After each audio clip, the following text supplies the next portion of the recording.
Chapter 121, Conflict. In the future, in Slytherin, we will regularly inspect the dormitories. Students in all houses are not allowed to hide Muggle items. If found, they will be confiscated. Resistance will be punished. Additionally, we will identify the blood status of the students in this house. Mixed blood students will enjoy certain privileges, while the rest will be distinguished according to their degree of mixed blood. The status of low mixed blood students will be similar to that of pure blood students, while high mixed blood students, or simply Muggle-born students. As Wilkes said this, he couldn't help but glance at Anduin and Vivian before continuing. They must obey all the orders of the noble pureblood students and be responsible for all the sanitation and cleaning work of the house. Anyone who disobeys will be regarded as contemptuous of Slytherin and will be severely punished. Wilkes looked around again and shouted, "Pure blood is supreme. Pure blood supremacy. Pure blood supremacy. Pure blood supremacy." The little pure-blood wizards under the steps raised their right hands excitedly and cheered. The new students, the rest of the pure-blood students, and those with only a little mixed blood were also coerced into raising their right hands and shouting in low voices. After hearing Wilkes' declaration, the remaining small group of half-blood wizards looked at each other with pale faces. They were weak and could only endure the cheers around them. Anduin didn't show any expression, as if he had known all this long ago. But Vivian, next to him, was flushed with anger. As a squib and Muggle hybrid, she immediately became an inferior person, and all Muggle items were banned. The mahjong in her mahjong club were Muggle items. She had even bought a few more mahjong sets this year to strengthen the club, and now they were all gone. "You can't do this. This is simply a crime. I want to report to Headmaster Snape, and I want to protest." While everyone was cheering, a figure jumped up the steps and scolded. Seeing someone objecting to him, Wilkes squinted his eyes and looked at the person coming, sneering, "Who am I talking about?" "Villain Higgs, you are a pure blood, but you always side with those dirty Muggles. Do you want to report? I can tell you that my prefect status was approved by Professor Snape. Betraying us is betraying Slytherin, and you will be cast aside by the entire house." "Come on, you are not qualified to represent Slytherin. You are simply the remnants of the Lord." Before Higgs could finish speaking, Yaxley stepped forward and kicked him down the steps. The little pure-blood wizards in the front row stomped on him a few times, causing Higgs to groan in pain. After Yaxley kicked Higgs off the stage, he mocked condescendingly, "Humph, don't question us casually. You have no right to shout at us. I warn you, Slytherin matters can only be resolved within Slytherin. If you dare betray us, you will suffer."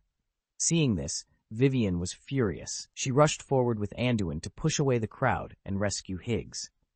Yaxley didn't stop them, but after a contemptuous smile, announced the disbandment, ignoring Anduin and the others. Under Yaxley's signal, the crowd quickly left their spot. Some people were still watching Higgs' misfortune, and some half-blood wizards returned to their dormitories panting. "Senior Higgs, how are you? Are you okay?" Vivian patted the dust off Higgs' body and asked hurriedly. "Cough, cough. It's okay. These guys are too hateful. I didn't expect Senior Vanessa to want to completely control Slytherin as soon as she graduated. No, I have to go to Dean Snape. If he doesn't care, I'll go find the headmaster." Higgs shouted angrily. After coughing violently, Anduin thought to himself, "Looking for the principal? I can't promise this. I've finally found a good opportunity, and I can't let you ruin the plan." He decided to deceive the senior for now. "It's useless, Senior," Anduin said, shaking his head at Higgs. "Hogwarts has always pursued the idea of self-management within the houses. Unless there are special circumstances, the principal won't directly intervene in house affairs. Those guys will definitely control the situation so it doesn't escalate enough to alarm the principal. As for the dean, how could Wilkes become a prefect without his approval? If you report it, you'll be the one who gets into trouble.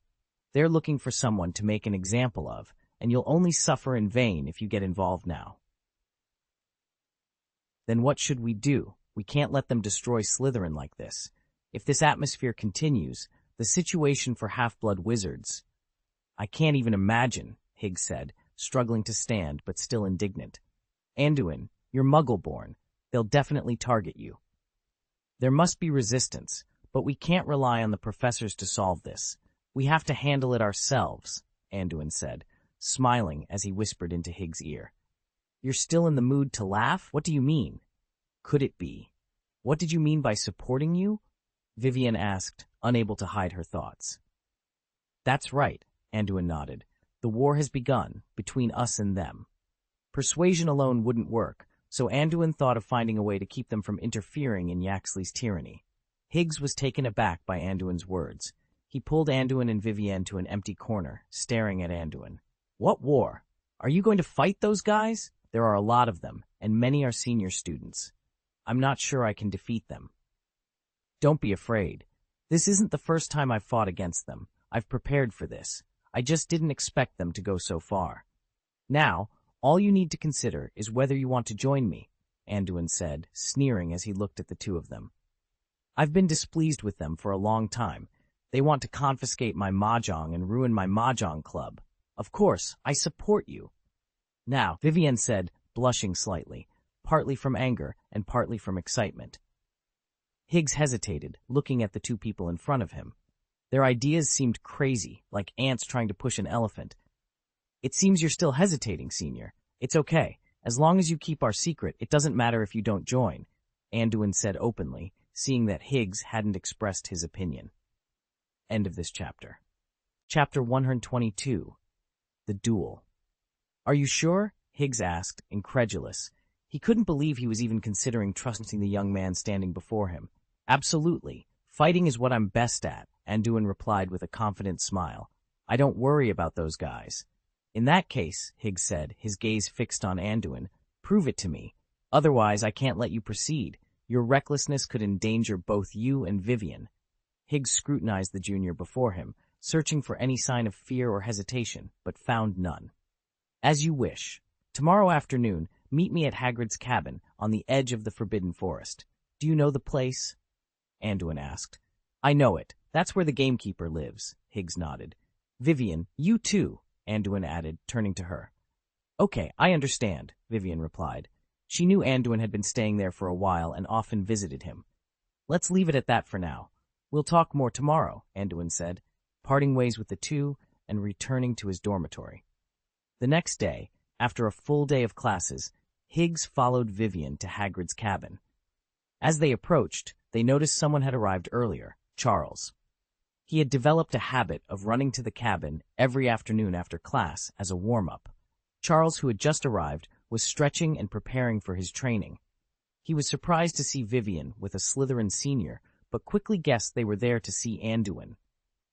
Anduin, someone is here to see you, Charles called out to the cabin behind him after greeting Vivian. Anduin had arrived earlier, having run all the way there. He was tinkering with something in his room. The door of the hut opened, and Anduin stepped out, nodding at Higgs for arriving on time. All right, Anduin, as I said yesterday, if you want me to believe in you, you need to prove you have the power to defeat them. Otherwise, I can't let you go on a suicide mission, Higgs said bluntly. Okay, let's have a duel with spells. How about it? Anduin suggested, feeling a growing respect for Higgs's straightforwardness. As you wish, Higgs agreed, moving to an open space and drawing his wand. In that case, let Charles try it, Anduin said, looking at Charles, who was watching the exchange. Me? Against him? Both Charles and Higgs were taken aback. Charles scratched his head, confused. Anduin, are you serious? I'm a fifth-year student with straight A's. You expect a Gryffindor junior to duel me? Higgs questioned, feeling his earlier trust in Anduin waver. Charles has been training with me for a year. It's time to test his level, Anduin explained, turning to Charles. How about it? Can you do it? Can I really? Charles asked, still doubting his abilities after being bested by Anduin in previous training sessions. If I say go, you go. No complaints. Remember, you can only use the disarming charm, Anduin instructed. What? Only the disarming charm? How am I supposed to defend myself? At least let me use a protective spell, Charles protested. No, you can't cast the shield charm properly, and your stunning spell is still shaky. For defense, use the steps I taught you or deflect the spell with your wand. Haven't you trained for this? Anduin scolded, frowning. But, Charles began, but Anduin cut him off. No buts. Just do it, Anduin commanded, his tone leaving no room for argument. All eyes were on Anduin, and the success rate of dodging and deflecting spells with wands had not been high. Thinking of this, he couldn't help but frown. "There's nothing wrong with it. Go ahead," Anduin urged.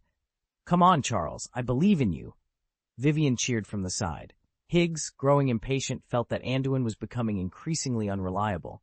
He couldn't help but urge, "Have you decided? If not, just the two of you together. Don't waste my time."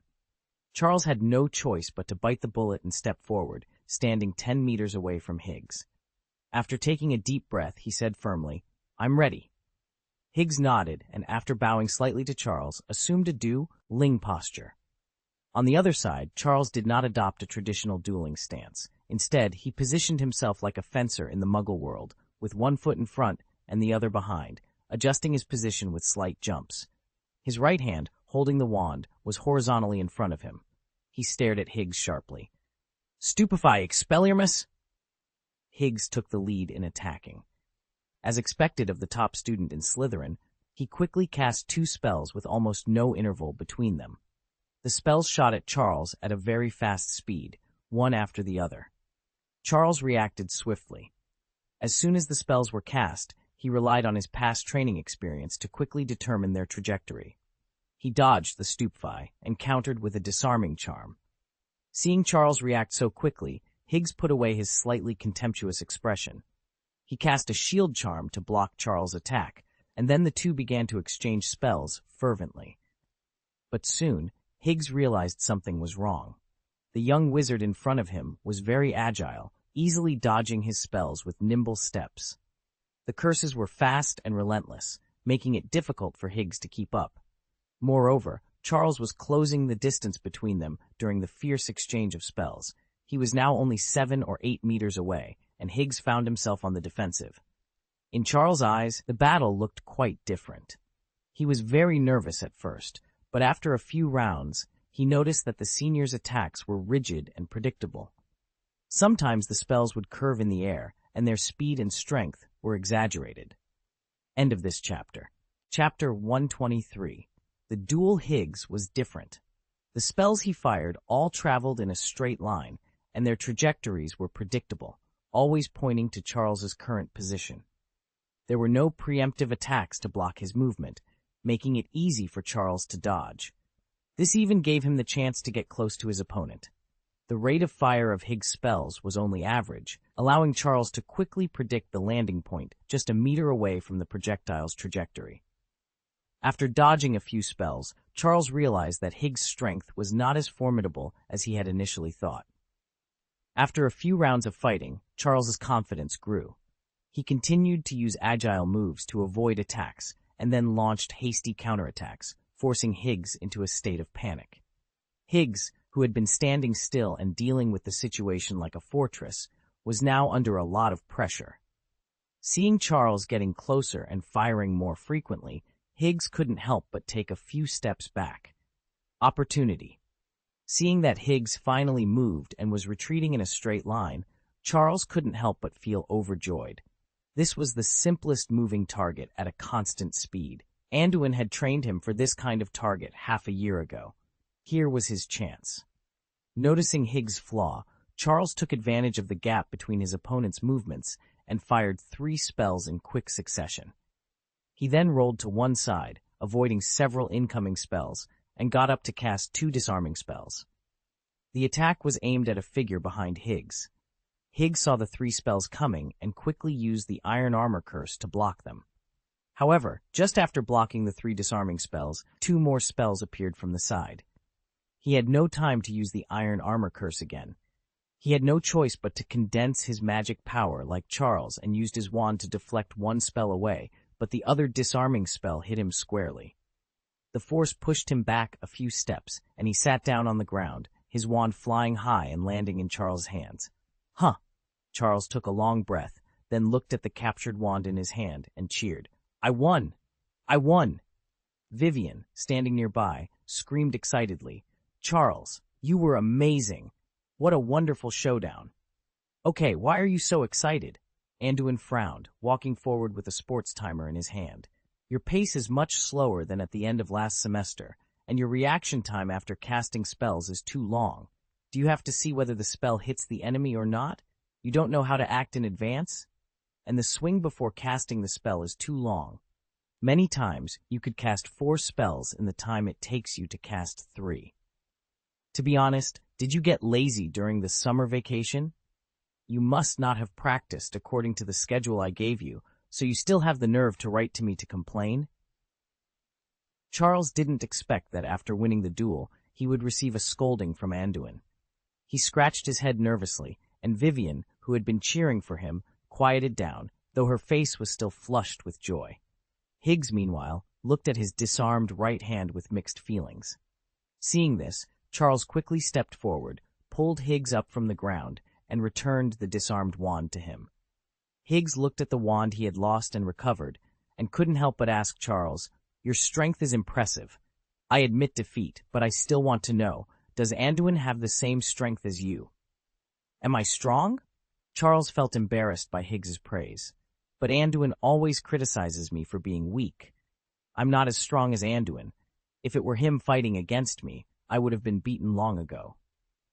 Hearing this, Higgs couldn't help but gasp. Was Anduin, who was in the same academy as him, already so formidable in strength? He knew he was one of the best among students of his age, even against Wilkes, but he hadn't expected. Higgs couldn't believe that he had been easily defeated by a junior student taught by Anduin today. After some contemplation, he looked at Anduin and said firmly, "If you possess such strength, then I am willing to support you. Tell me, what are you planning to do?" Charles, who was standing nearby, heard Higgs but didn't understand the context. He turned to Vivienne for an explanation. Vivienne recounted the events of the past 2 days. After hearing her account, Charles's face flushed with anger. He quickly turned to Anduin and exclaimed, "Those guys are too much. They want to form a new Death Eater organization at Hogwarts. Anduin, I support you. Let's take down those arrogant fools." Anduin smiled slightly at their enthusiasm. "Don't get too excited. They're just a bunch of clowns," he said.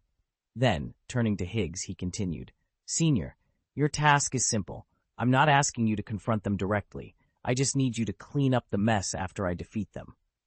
"What?" Higgs was incredulous. "You mean you're going to deal with them alone?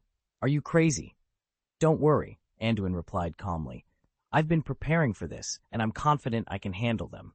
However, the pureblood factions have already stirred up opposition in Slytherin, so someone will need to stabilize the house afterward."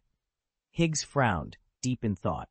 Recalling the previous battle, he began to believe that Anduin might indeed be capable of facing those guys. "All right," he said firmly. "What do I need to do then?" "For now, there's nothing to do but wait," Anduin said calmly. "Wait? You mean—" Higgs seemed to grasp something. Slytherin's creed is to be wise and protect one's life. Without oppression, some people will just sit on the sidelines. Those guys causing trouble in Slytherin will inevitably provoke conflicts. As far as I know, there are quite a few half-blood wizards in our house," Anduin said with a cold smile. "That's right," Higgs nodded. "Only about 1/3 of Slytherin's wizards are truly pure blood, as they claim. The rest are half-bloods, but they come from reputable families in the wizarding world. Take Vivian, for example. Although she's a half-blood, she's also one of the legitimate heirs of the Bulstrode family." "Exactly," Anduin agreed. "Let them cause trouble. When the half-blood wizards can't stand it anymore, that's when you need to step in and uphold justice for them. Your task is to win them over. Leave the radical pure-blood factions to me." End of this chapter. The future. The students exchanged puzzled glances, unsure whether the professor was being serious or sarcastic. Anduin, however, was intrigued by Professor Genty's demeanor. There was something about his despondency that hinted at a deeper story.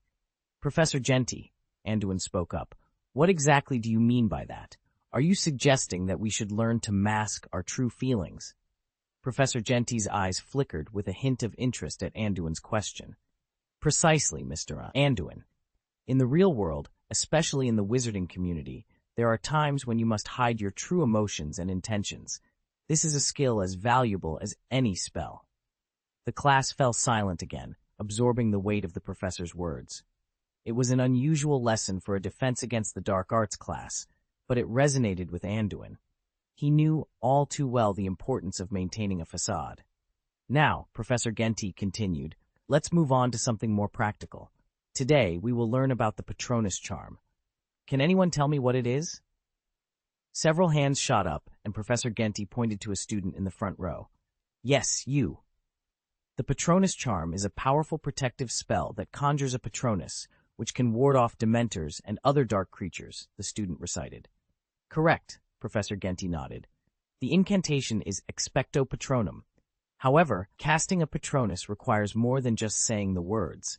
It requires a strong, positive memory, something that brings you true happiness. He paused, looking around the room. Ironic, isn't it? Here I am, teaching you about happiness when I can barely remember what it feels like. The students shifted uncomfortably, unsure how to respond. Anduin, however, felt a pang of empathy for the professor. He wondered what had happened to make Genti so disillusioned. Let's give it a try, Professor Genti said, breaking the awkward silence. Everyone, think of your happiest memory and focus on it. Then, raise your wands and say Expecto Patronum. The students followed his instructions, and the room was soon filled with the sound of incantations. Wisps of silvery mist began to form, though none of them managed to produce a full Patronus. Not bad for a first attempt, Professor Genti said, though his tone lacked enthusiasm. Remember, the key is to truly feel the happiness of your memory. It's not just about recalling it, you must relive it. As the class continued practicing, Anduin couldn't help but feel a growing respect for Professor Genti. Despite his apparent despair, he was imparting valuable lessons. Anduin made a mental note to learn more about the professor's past. There was clearly more to him than met the eye. After class, Anduin approached Professor Genti. Professor, may I ask you something? Genti looked at him, his eyes weary but curious. Yes, Mr. Anduin. Why do you seem so disheartened? Is there something we can do to help? Professor Genti sighed deeply. It's a long story, Anduin. Let's just say that life has a way of wearing you down, but I appreciate your concern. Anduin nodded, sensing that now was not the time to press further. Thank you for the lesson, Professor. It was enlightening. Genti managed a small, genuine smile. You're welcome, Anduin. Keep practicing the Patronus charm. You never know when you might need it. As Anduin left the classroom, he couldn't shake the feeling that Professor Genti's lessons would prove invaluable in the days to come. He resolved to uncover the truth behind the professor's sorrow and, if possible, help him find a reason to smile again. The future. Yes, cherish it. The air in the classroom became quiet again. Anduin, there seems to be something wrong with our new teacher this year, Vivian whispered. Anduin nodded in agreement. It's not just something wrong. The professor's negative aura is almost overwhelming. The next 2 hours felt interminable for all the young wizards. Professor Genti droned on in a weak voice, reciting the textbook's contents. Occasionally, he LD interject with despairing and demoralizing remarks. All right, today's class is over, and I can finally get off work. After all, with every passing minute, we are inching closer to death. I admire your ability to face it so calmly. When you return, write a 2-foot-long paper. Although I won't read it, and I don't see the point in assigning such life-wasting homework, all the professors do it. To fit in, I must follow suit. After all, it's human nature to compromise oneself to survive, isn't it? Professor Genti concluded his monologue weakly and announced the end of the class. After leaving the Defense Against the Dark Arts classroom, Vivienne couldn't help but shiver. The 2-hour class had left her feeling almost depressed. The professor's negativity had drained the energy from all the young wizards, and even Anduin felt quite downcast. That night, Anduin finally managed to lift his spirits a bit. He packed his bags and prepared to attend this year's Charms Club meeting. When he arrived at the meeting place, many upperclassmen were already there, and several were discussing the new Defense Against the Dark Arts professor. Have you attended the Defense Against the Dark Arts class this year? The new teacher is simply terrifying.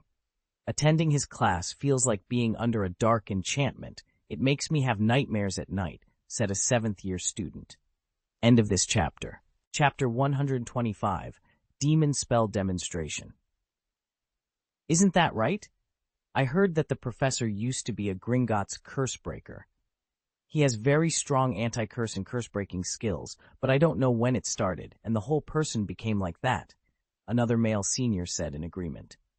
I've heard of him. There have been many papers on anti-spells in various journals, but it seems that since 4 years ago, he has become particularly unlucky. No matter what spells he tries, he always fails.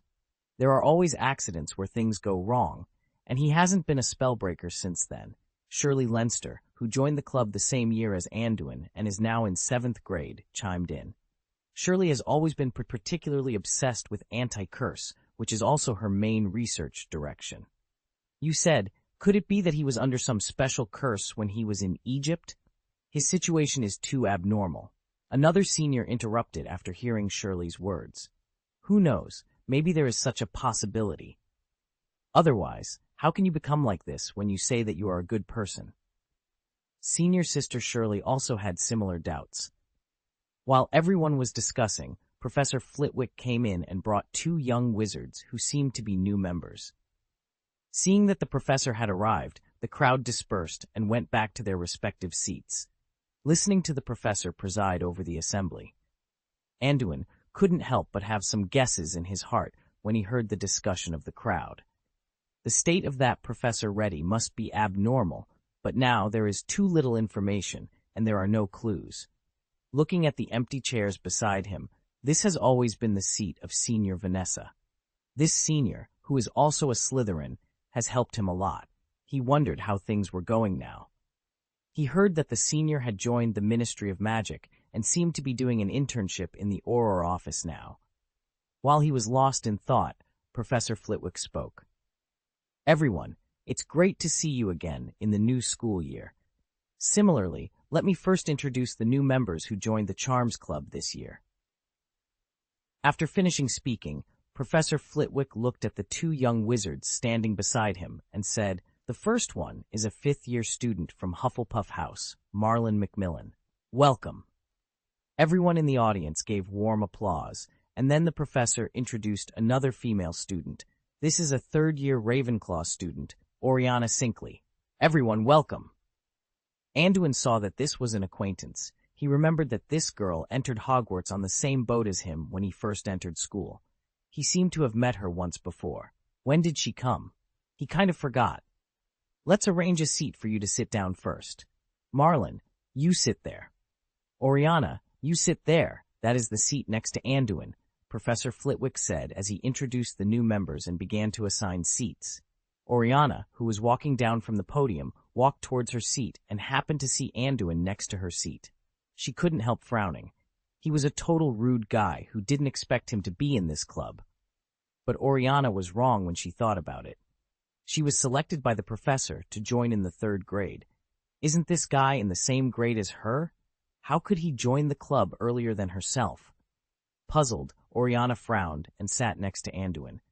Anduin paid no attention to her, except for glancing at her when she walked over. Sure enough, he was a rude guy, and Oriana couldn't help feeling resentful in her heart. Okay, after introducing the new members, let's start announcing the research topics for this school year. The rest of the topics are the same as in previous years, but this year a new topic has been added. I hope everyone will continue to work hard, Professor Flitwick said, using his wand to point at the whiteboard beside him. Various subject names began to appear. The development of elemental magic? This new topic is very innovative. Anduin looked at the new topic and immediately recorded it. Seeing this, Oriana took out her notebook and did the same. Professor Flitwick, standing on the stage, spoke again. Have you finished recording the new topic? The time for topic selection is here. First, let us congratulate Anduin Wilson. His paper, Development and Application of the Echo Spell, has been accepted by many publications, including Century Charms. This periodical has published it. I believe that everyone who has subscribed to Century Charms should have read it. As far as I know, many famous scholars and charm masters have expressed high interest in this new spell. Be careful, Anduin. Those old guys will soon overwhelm you with owls. Professor Flitwick made a small joke, and everyone seated looked at Anduin with a smile. Since he joined the Charms Club, he had always maintained a diligent and low-key image. Unexpectedly, in just 2 years, Anduin had made such a significant breakthrough in the field of spell development. Anduin stood up, bowed, and then said modestly, The development of the new spell mainly relies on the knowledge I learned from the seniors in the club, just like the expansion spell developed by Senior Quirrell. His sound spell gave me a lot of inspiration, as well as the guidance and support from Professor Flitwick and Professor Burns. Without their help, I wouldn't have been able to complete the development of an independent spell so quickly. Seeing Anduin's modesty, the seniors and peers around him gave him gentle smiles, and Quirrell, who was mentioned, led the applause. Oriana felt a little incredulous. Was this really the young man who had entered school with her? Develop new spells? Was she dreaming? Professor Flitwick on the stage also smiled and nodded. He had always been very optimistic about Anduin. He had started to delve into the topic of the project, but he didn't expect to see the first results in sonic magic so soon. Okay, Flitwick said, pressing his hands together to signal for silence. Anduin, let everyone see your newly developed echo spell. After all, everyone has only read about it in journals. They must be very curious about the specific effects of the spell. Anduin nodded. Professor Flitwick had informed him beforehand that he would need to demonstrate the spell. He got up and walked to the front desk to introduce it to everyone. End of this chapter. Chapter 126. The principle of the echo spell is similar to that of a bat's echolocation. By emitting high-frequency sound waves that refract and bounce back, it forms an accurate image. This spell has strong penetrative abilities, making it effective for exploration, tracking, and reconnaissance. For instance, if you want to investigate the terrain or situation at the bottom of a lake, you can use this spell. The audience listened intently as Anduin explained, though many found his terminology confusing. They sensed the spell's potential power but felt uneducated on the specifics, forcing them to feign understanding and continue listening. Anduin paused before continuing. Of course, developing this spell wasn't without its challenges. The spell has two components, sending and receiving. The sending part can be cast directly with a wand, but the receiving part is more complex and requires magical props combined with alchemy. He then pulled out a large mirror, about 1 meter in diameter, from his spatial bag. He had crafted it recently, and although the materials weren't top-notch, it would suffice for the demonstration. The spell's effect would last about a year. Anduin used his magic to make the mirror float in the air, facing the audience. He then cast the echo spell. Soon, an image appeared on the mirror, showing the club room in black and white lines. By manipulating the magic, the image in the mirror began to shift, allowing every corner of the room to be observed. Next, Anduin opened the window and cast the echo spell again. The outdoor scene slowly appeared in the mirror, also composed of lines. It was as if a drone was capturing footage, showing trees, walls, and stone pillars. Although the picture quality was akin to an old black and white video, it clearly presented the outside world. Everyone in the room, including Professor Flitwick, gathered around the mirror, watching Anduin's demonstration with rapt attention. It's amazing, Anduin. This new spell is even more incredible than I imagined. You must work hard to translate the spell quickly, or many interested wizards won't be able to cast it, Professor Flitwick praised without hesitation. Oriana, equally mesmerized, was secretly astonished. The spell's effect was better than she had expected, making her regard Anduin with newfound admiration. However, Anduin remained indifferent, nodding modestly to Professor Flitwick. After witnessing such a remarkable demonstration, the audience erupted in enthusiastic applause. They were genuinely impressed by Anduin's talent. The group discussed the echo spell with great interest, and Anduin humbly answered their questions. He enjoyed the atmosphere in the Charms Club and appreciated their research attitude. The academic discussion continued for a long time until Professor Flitwick finally intervened, reminding everyone of the curfew. They reluctantly concluded the meeting, knowing it would be unwise to stay any longer and risk being caught.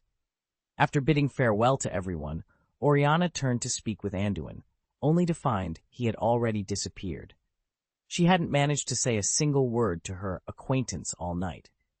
It really is a rude guy, she muttered to herself. Seeing that she was being treated like an outsider, Oriana pouted angrily, turned her head, and left the place. Meanwhile, Anduin returned to the Slytherin dormitory and was about to start his homework that night when there was a rude knock on the door. Boom, boom, boom. "Open the door, hurry up," a loud, impatient voice demanded. Oh, is he starting trouble so soon, or is he rushing to his own demise? Anduin thought for a moment, then decided on a course of action. He straightened his suit, waved his finger, and the door lock clicked open. Boom. The door flew open with a loud bang as Wilkes kicked it in and arrogantly strode into Anduin's room. After scanning the room, he saw Anduin sitting leisurely at his desk, flipping through a book, not even sparing him a glance. This indifference made Wilkes' anger surge. "Why are you so slow? Today is the committee's first inspection. You filthy muggle aren't behaving at all. I advise you to be sensible and hand over any muggle items you have, or else you'll fight me, right?" Anduin interrupted, looking up at Wilkes with contempt. Wilkes' face turned pale at the interruption. Anduin's provocative words reminded him of last school year, filling him with hatred, but he didn't dare to act rashly. First, causing a scene in the common room would definitely alert Dean Snape, and that would not end well for him. Second, he realized he might not be able to beat Anduin. Thinking of this, Wilkes kept a stern face and said, "This is the work of the Slytherin Purity Committee. Don't interfere with official duties. Cooperate, and we won't do anything to you. Stand up and let us search you. If we find any contraband, you'll be the first to suffer." "Body search? Interesting. If I refuse, what will you do?" "Your committee has not been recognized by me," Anduin replied. He couldn't let these guys search him. There were many things in his space pocket that couldn't be exposed. "Humph, you don't even follow Slytherin's rules, and you dare to talk back." Travers, who had followed Wilkes, stepped forward and glared at Anduin. "The Purity Committee is the collective decision of Slytherin House. You can't question it." Wilkes nodded in agreement. "Yes, since you're in Slytherin House, you have to abide by Slytherin's rules." Hearing their words, Anduin squinted his eyes and smiled. As he laughed, he got up and walked towards the two. Wilkes and Travers, seeing Anduin approach, instinctively took 2 steps back in fright. However, remembering they were representing Slytherin, they puffed out their chests and stood their ground. End of this chapter. Chapter 127, Confrontation in Slytherin. If you want me to tell you, wouldn't you just make other excuses? You keep saying that you represent the Academy, making others think that Slytherin is full of ignorant rubbish, Anduin said as he walked up to Wilkes, patting him on the shoulder with a serious tone. Wilkes was shaken by Anduin's slap, goosebumps rising all over his body. Although he wanted to get away from Anduin quickly, he held back. Just as he was organizing his words and thinking about how to refute Anduin, Travers, who was standing next to him, spoke up. "Anduin, let go of your dirty hands.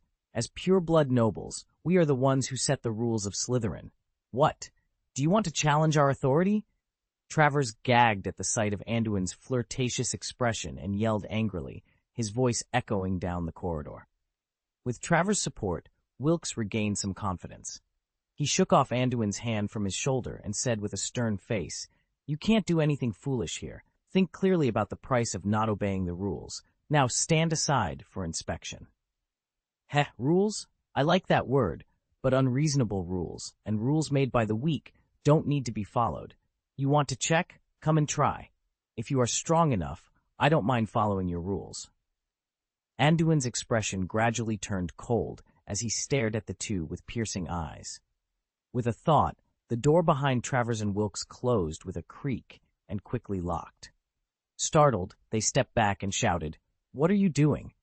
Who gave you the courage to come and trouble me? Entering my room and leaving won't be so simple," Anduin sneered, slowly approaching them.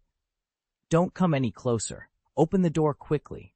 Do you dare to do anything in Slytherin House? Casting spells on classmates will get you expelled." Travers shouted nervously. "You won't be injured, and you won't bleed. How can you say I attacked you? Do I need to cast spells to deal with you?" Anduin smiled evilly at the two. Realizing they were in a dire situation, Travers quickly pulled out his wand, ready to strike first. But Anduin was faster. Travers only saw a flash, and the wand in his hand disappeared. Wilkes found himself in the same predicament. Before they could react, Anduin grabbed their wrists, yanked them back, and threw them to the ground using grappling techniques. He then struck their weak spots with precise blows. "Ah!" The two cried out in pain, feeling a sharp angina in their flanks. Anduin used soft strength, ensuring no visible injuries, but making it difficult for them to stand for the next few days. He then dislocated and relocated their arms repeatedly, leaving Travers and Wilkes limp on the ground, unable to even howl in pain. Pathetic. You can't even put up a fight. Anduin curled his lips in disdain.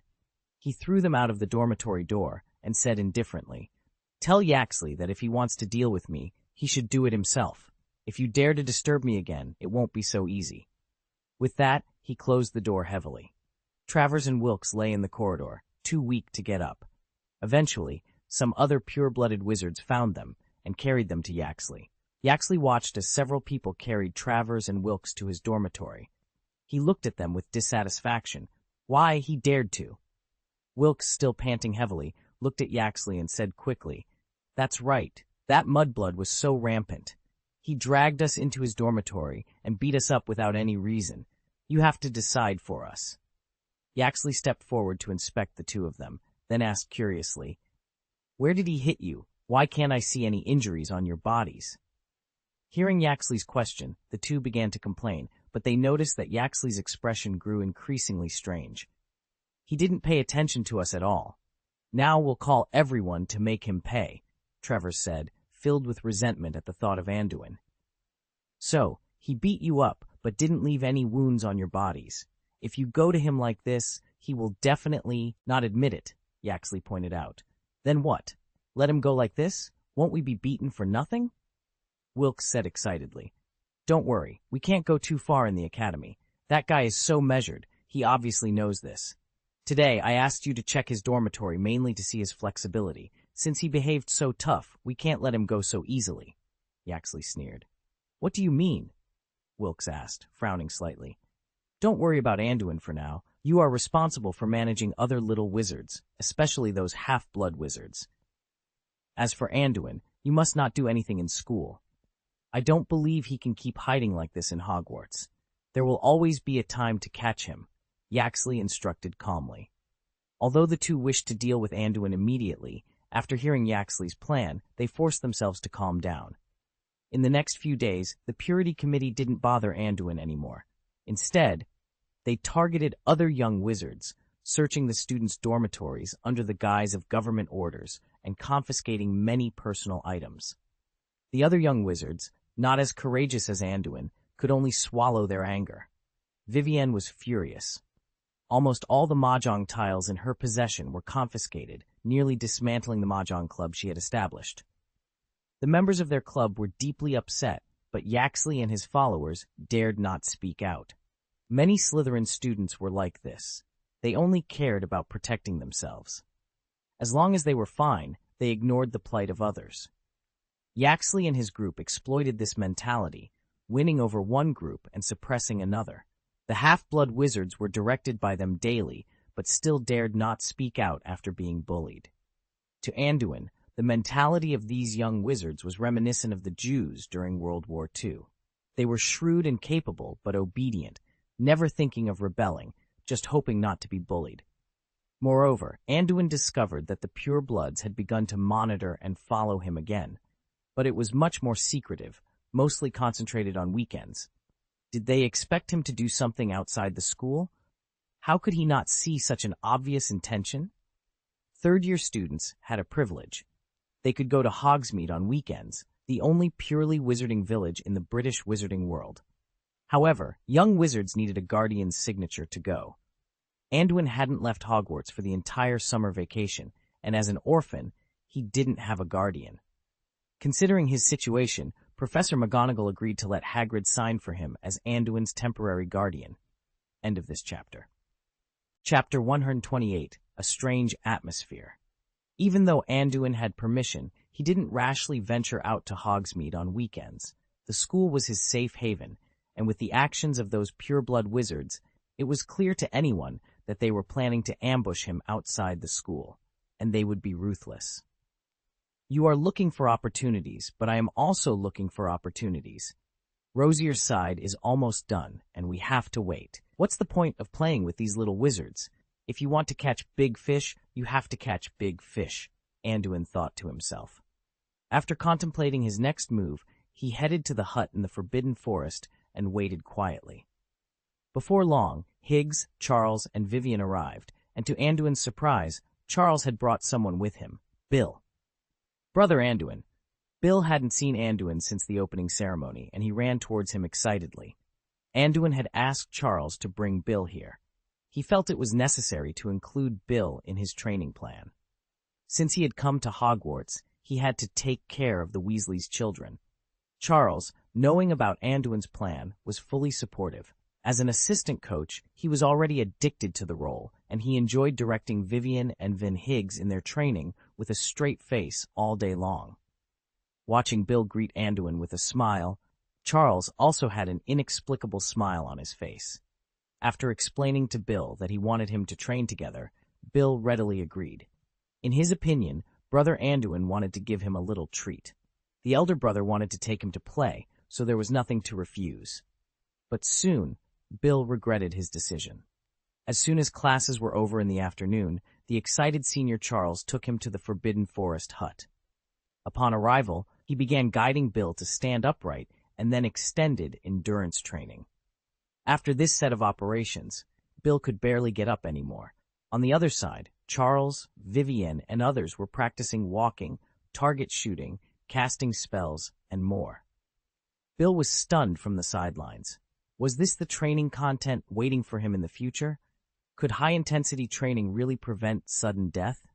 No matter what Bill thought, as soon as Anduin entered the training state, he transformed into the Hell Instructor mode. As long as someone made a mistake, he would scold them immediately, even a girl like Vivian.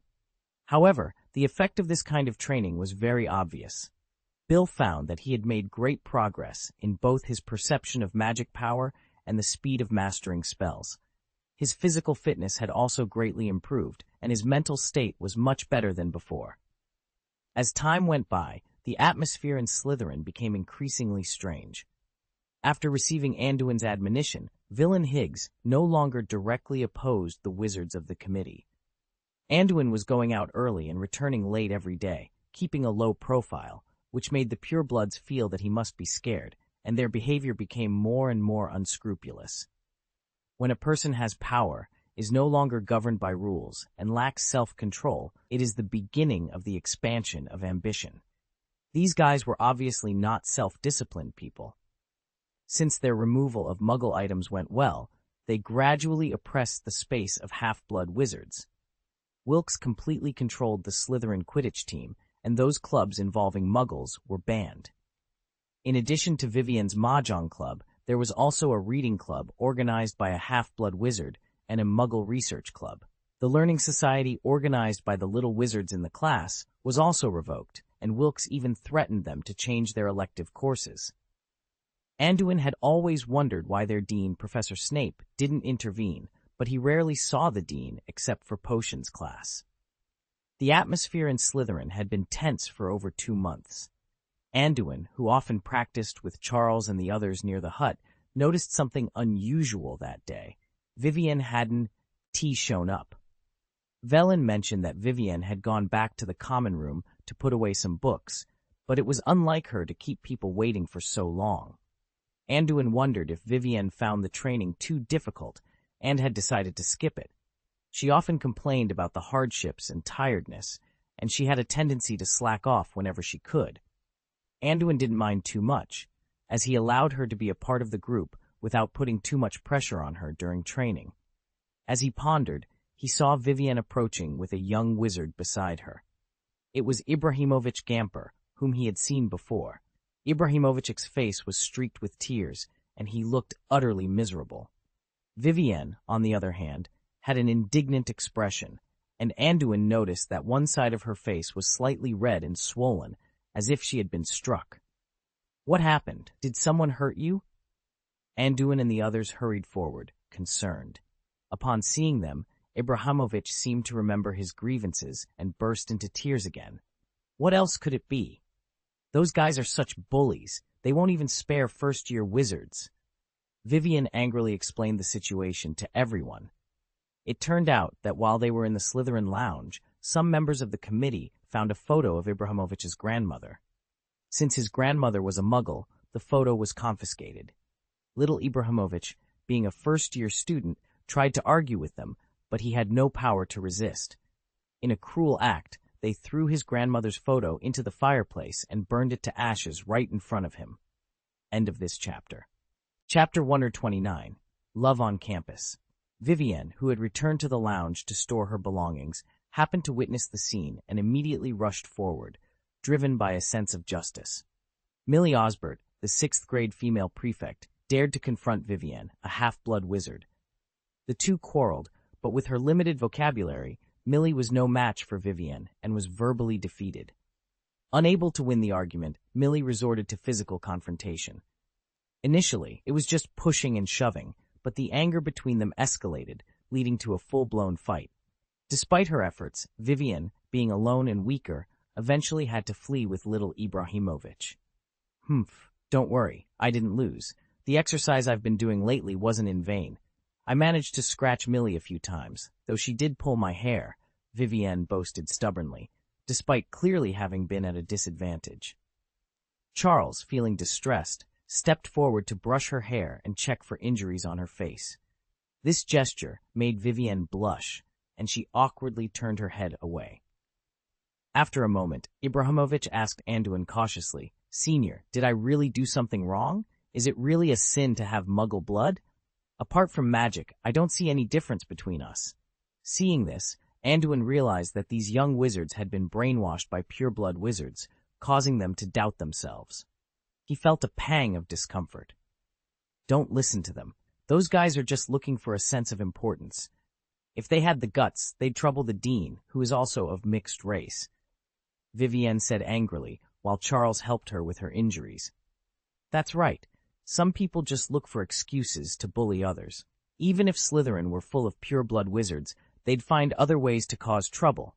Anduin nodded in agreement. Anduin, we can't go on like this anymore. Slytherin is in chaos because of them, and the headmaster doesn't seem to care. We can only rely on ourselves, Velen interjected. Anduin considered their current preparations and then turned to Higgs. How are the half-blood wizards reacting now? What else can they do? They see the so-called committee every day and are very dissatisfied. But you know Slytherin's little snakes won't openly resist. They complain in private, but if those guys get unlucky, they'll definitely applaud, Velen said in a deep voice. Anduin didn't respond directly to Velen, but looked at Ibrahimovic. Ibrahimovic, stop crying. You have to learn to protect yourself. From now on, come to me with Vivienne and Velen every day for training. Remember, only the strong have the right to speak. Otherwise, you'll be wrong no matter what you do. Understand? Ibrahimovic nodded. Today's events had taught him a lot. Seeing Vivienne injured because of him, he couldn't help but tear up, but he forced himself to hold back, remembering Anduin's words. Anduin took out the white, fresh potion he had prepared in advance and asked Charles to treat Vivienne's wound. Bill, who had been watching quietly, sensed that Anduin was discussing something significant, but didn't dare to ask, so he waited obediently. After this incident, Anduin calculated the time and decided it was time to act. He wasn't interested in just small campus fights. His target was the Death Eaters outside the campus. It was a good opportunity to take advantage of these trouble-loving brats in school. At this moment, Headmaster Snape of their house was in the headmaster's office, engaged in a conversation. Dumbledore looked at Snape, who appeared gaunt from his frequent visits to Hogwarts. "Severus, is there any news about those individuals?" he asked. Snape responded indifferently. "Since they started fleeing a few months ago, I have inspected several safe houses that were originally set up, but I haven't found much. However, I seem to have found a trace of one of them." "Who is it?" Dumbledore inquired. "Igor Karkaroff. That guy is a coward," Snape replied. "And why do I have to do these Auror jobs for you now? It's not easy going back and forth between the outside world and Hogwarts every day," he complained. "I know you've worked hard," Dumbledore acknowledged, raising his eyes to meet Snape's. "But if these fugitives are not caught, they could easily stir up new incidents. The incident with the Longbottoms is a lesson.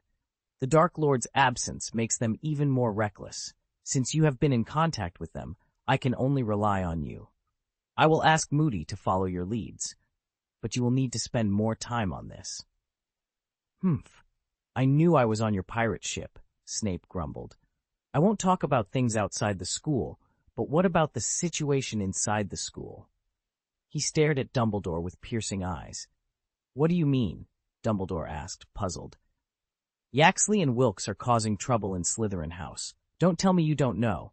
And why did you approve Wilkes' status as a prefect?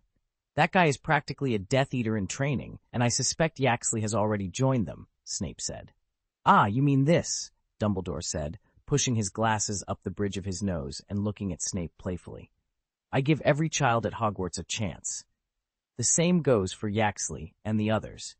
If they take the opportunity to cut ties with the Death Eaters, I'll be glad. But if they can't... What do you mean?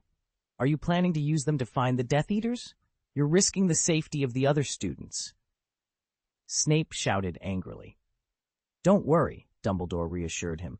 After observing them, I found that they are not showing particularly violent tendencies at present.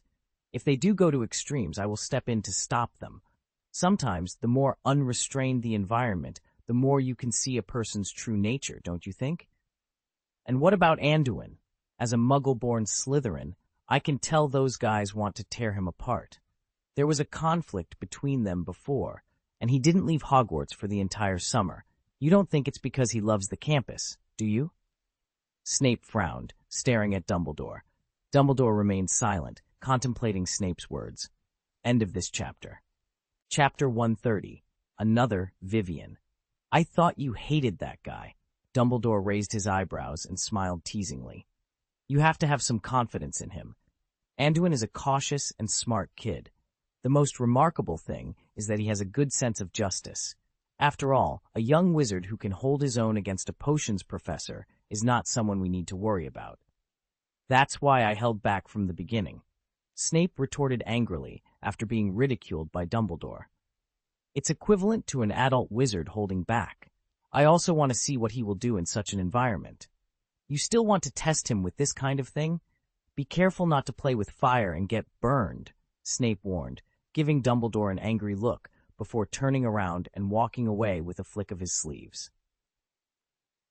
In the now empty office, Dumbledore stood there, seemingly looking through the distant void, and muttered to himself, Maybe, but I don't want to train another Dark Lord. Anduin, what choice will you make when the enemy is everywhere? On the other side, Anduin, who had returned to the castle, approached Rosier. After whispering for a while, he handed him a small bottle of potion. What do you mean? Are you really going to go this far? Rosier looked at Anduin in disbelief after hearing what he was instructed to do. I've been preparing for so long, and I asked you to give him the idea of this purity committee for this moment. Otherwise, do you think you could have such a high status in his heart? Anduin said with a sneer. But if you fail, I'll be finished, Rosier protested, worried that if Anduin was taken down, he would be dragged down with him. You are not qualified to negotiate terms with me, and it's too late for you to repent now. Remember what I said, you have to consider the consequences of disobeying me. Anduin replied coldly. He wasn't concerned about Rosier's defense, nor was he afraid of him turning back at a critical moment. He had prepared many plans for this scenario.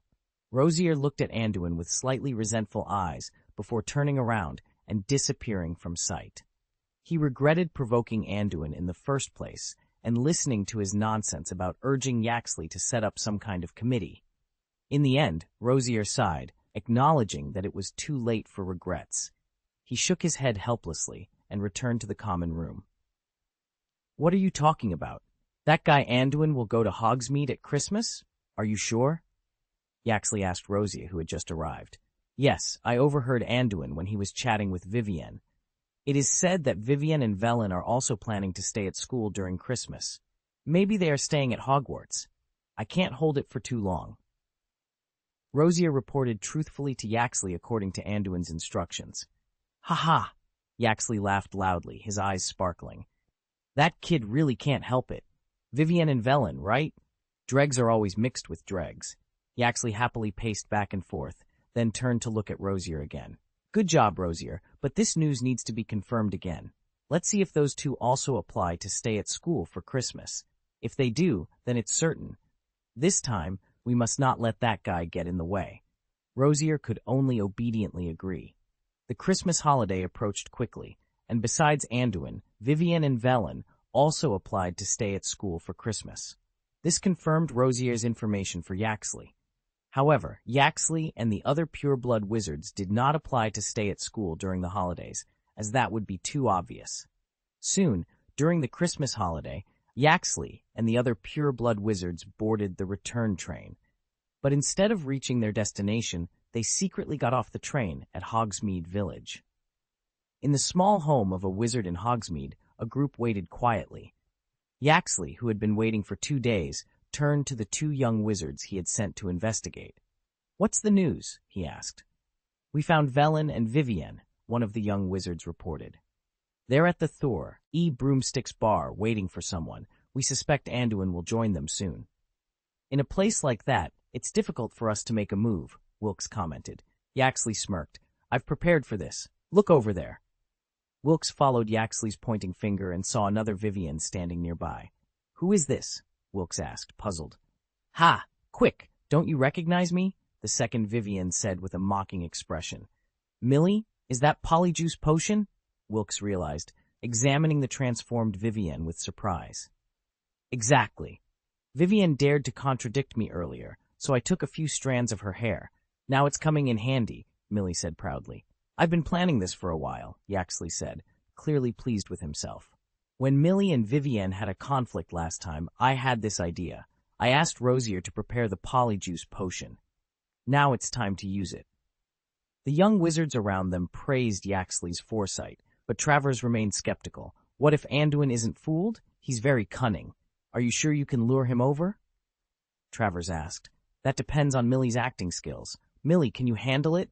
Yaxley asked, looking at the transformed Vivienne. "Don't worry. Dealing with a kid is nothing to me. It's a waste of time to use such a big plan on a mudblood. Let's stick to the plan," Millie Osbert said confidently. "Don't underestimate him," Yaxley cautioned. "According to Wilkes' information, that kid is not weak and has a special kind of obstacle magic. We need to handle this carefully and cleanly." The group nodded in agreement, ready to execute their plan. Tap Chapter 131, Gifts. Despite Yaxley's speech, the crowd's enthusiasm remained low. Many had been persuaded by Yaxley to target muggles, but they would have preferred to spend Christmas at home. Observing their lackluster expressions, Yaxley called out, "Rosier!" Rosier emerged from a room carrying a large box. He opened it to reveal bottles of potions, which Yaxley had instructed him to prepare months ago. "Is this a stimulant potion?" Wilkes asked, opening a bottle and taking a sniff. "Yes, these potions will enhance your resistance to spells and boost your energy. Consider it a reward for your patience over the past 2 days," Yaxley said proudly, taking a large bottle from Rosier and putting it away. The sight of the potions lifted everyone's spirits. They quickly organized themselves and prepared to set off with renewed vigor. Meanwhile, Vivienne hurried to a small road outside the Hogwarts gate, the only route to Hogsmeade. Soon enough, Vivienne spotted Anduin walking out of the school gate towards Hogsmeade. She put on a cheerful expression and ran to meet him. "Anduin! Anduin!" Vivienne called out loudly as she approached. Anduin looked surprised to see her. "What's the matter? Didn't you say to meet at the Three Broomsticks?" "Velen and I thought you might not know the way to Hogsmeade since you've never been there. So I decided to wait for you here." Vivienne, played by Millie, lied smoothly. "Oh?" Anduin narrowed his eyes at her, but then smiled. "Really? That's thoughtful of you. Let's go."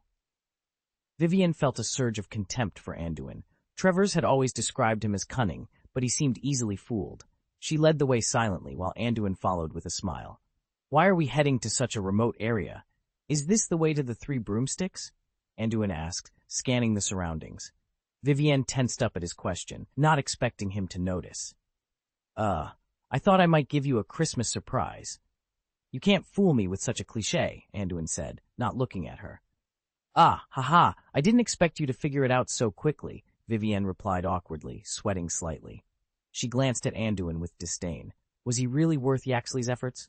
Vivienne led Anduin to a secluded corner outside the village. The area was dotted with dilapidated huts and a nearby cemetery overgrown with weeds. The walls of the neighboring houses were crumbling. When they reached an abandoned house, Anduin stopped. "What's the matter, Anduin?" Vivienne asked, feigning confusion. Anduin adjusted his monocle and looked around, a mocking smile on his face. 17 people. Quite the ambush. A real Christmas surprise. Vivienne froze, her expression stiffening. "What are you talking about? Come inside. I have a big gift for you."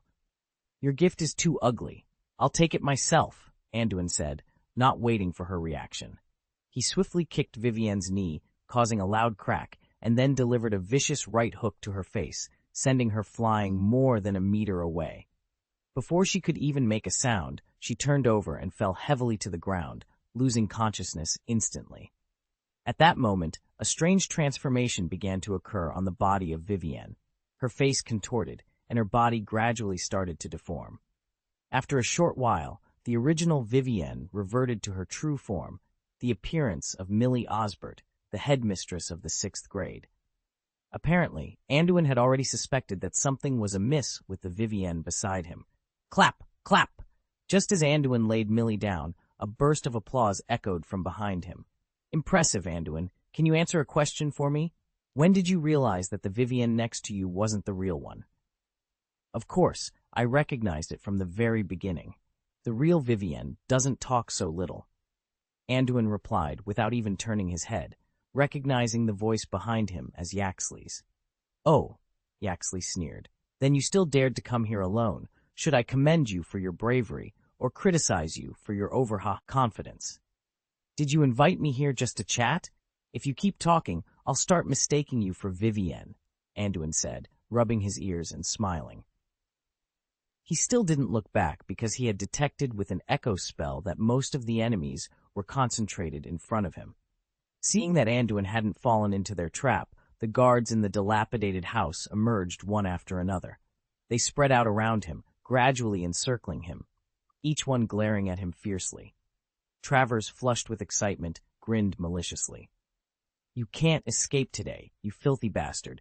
I'm going to rip out your disgusting eyeballs." Wilkes also looked at Anduin mockingly, but didn't forget to remind everyone, "Stop wasting time. Do it quickly and quietly. Even though this place is remote, if this kid sends a signal for help, someone might still come." "Don't worry," Travers interjected. "I cast multiple shielding spells here in advance. I learned it from this guy.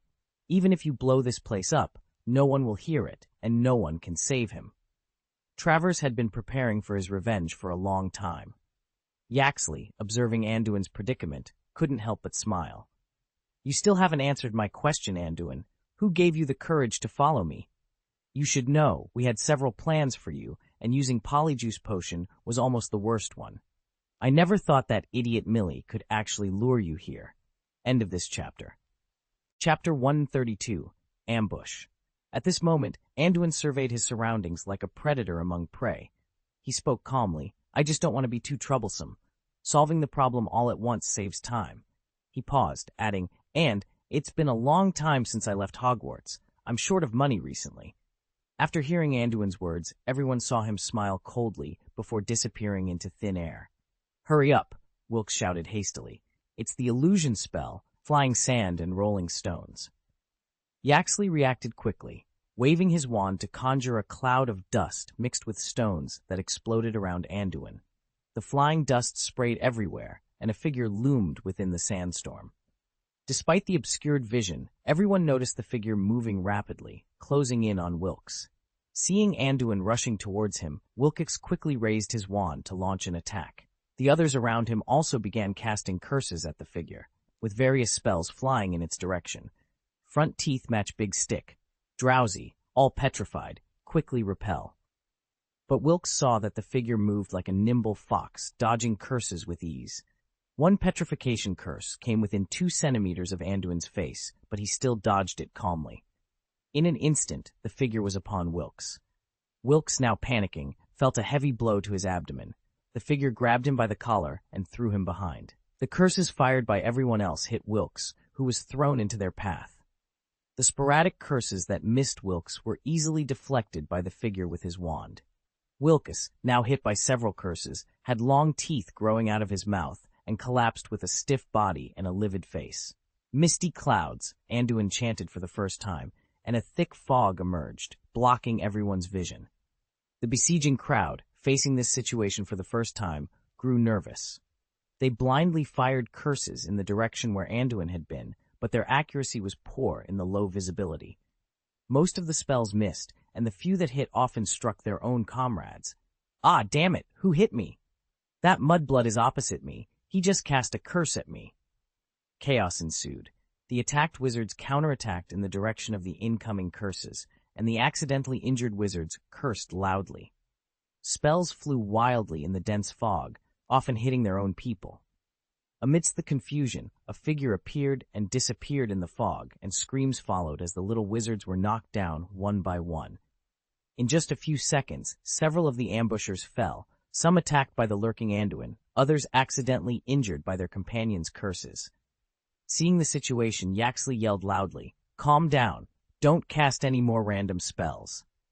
After his shout, he mobilized his magic power and cast a powerful hurricane spell to blow away the thick fog. Under Yaxley's spell, the dense fog gradually dissipated, revealing the scene clearly. Of the 17 pure-blood wizards who participated in the ambush, only 11 were still standing. A vague figure approached one of the wizards from behind, placing a hand on the man's shoulder and pressing a wand against his neck. A paralyzing spell was cast, and the wizard fell to the ground, immobilized. The wand instantly paralyzed him, and the wizard lost the ability to act. At this moment, Anduin's disillusionment charm had essentially failed. He supported the paralyzed wizard with one hand and raised his wand with the other, pointing it at the crowd. With your strength, you think you're worthy of ambushing someone? You have no tactical cooperation, and your responses are slow. I was naive to think you could cause me any trouble, Anduin said, looking at the remaining 10 people, his voice dripping with sarcasm. Seeing Anduin reveal himself and mock them, the group couldn't help but attack again. Several curses were immediately shot at Anduin. He merely flicked his wand, and several unconscious young wizards beside him flew up under his control, acting as shields against the incoming spells. At the same time, the Sini, or wizards he was controlling, were also used as shields. One sorcerer saw his curse blocked by a thrown figure, which continued to fly towards him. He quickly used a levitation spell to move the flying sorcerer away. As a fifth-year student, he was quite skilled, using silent spells with ease. Just as he breathed a sigh of relief, he noticed a stunning spell approaching him. The figure had blocked his sight, and he hadn't expected Anduin to hide a spell behind the thrown wizards. It was too late to dodge. The spell hit him, sending him flying. With this move, 2 more wizards were knocked out. "Everyone, gather together. Don't give him a chance to pick us off one by one," Yaxley commanded, his previous arrogance replaced by a calm determination. Anduin watched as the 8 remaining wizards quickly formed 2 teams. He nodded inwardly, acknowledging that fighting in small groups could improve their attack efficiency. However, he thought, doing so in front of him was a fatal mistake. He sneered, waiting for them to gather. He pushed away the wizard he had been using as a shield, reached out, and took off a metal button from his chest. He threw it towards one of the groups. The snake's eyes on the brooch glowed slightly, activating the spell contained within it. A spiritual light enveloped Anduin's entire body. Buzz! The button emitted a strong, silent fluctuation as it neared the crowd. The 4 wizards who had just gathered were instantly disoriented by the shockwave. The force generated knocked 2 wizards into the air, and the continuous impact caused them to collide with the other 2 behind them. In an instant, all 4 were knocked unconscious. Although Yaxley and Travers's group was some distance away, they were also affected by the infrasonic spell. Their brains felt chaotic, and they struggled to maintain their focus. End of this chapter. Chapter 133, The Loser Eats Dust. Yaxley, despite being the best among the prospective graduates, managed to maintain his composure. He barely upheld the iron armor curse, blocking several repelling spells fired by Anduin, and persisted until the negative effects of the infrasonic curse faded. Seeing Yaxley still had the energy to resist, Anduin nodded slightly. He admired Yaxley's strong willpower, recognizing it as a good trait for a soldier. Unfortunately, their positions were different, and Anduin couldn't afford to show mercy. Under Yaxley's cover, the three people behind him gradually regained their sanity. Another seventh-year wizard took out a bottle of invigorating potion and shared it with the other two, which helped alleviate the brain's swelling pain. Anduin lightly tapped the silver snake brooch on his body to release the sonic expulsion spell, watching them calmly as they adjusted their status. In the previous battles, he had relied on his tactical and equipment advantages. Now, he was ready to defeat them head-on and break their psychological defenses. Yaxley also took a big gulp of the invigorating potion, gradually regaining his spirits. Looking at the scattered people around him, he couldn't help but feel bitter. This mudblood was too troublesome, and he hadn't expected the situation to turn out like this. "You're back to normal. Now, let's begin the second half. Show me what pure-blood wizards with noble blood can do," Anduin said, holding his wand up in front of him. He then bowed slightly, gracefully performing a duel ceremony.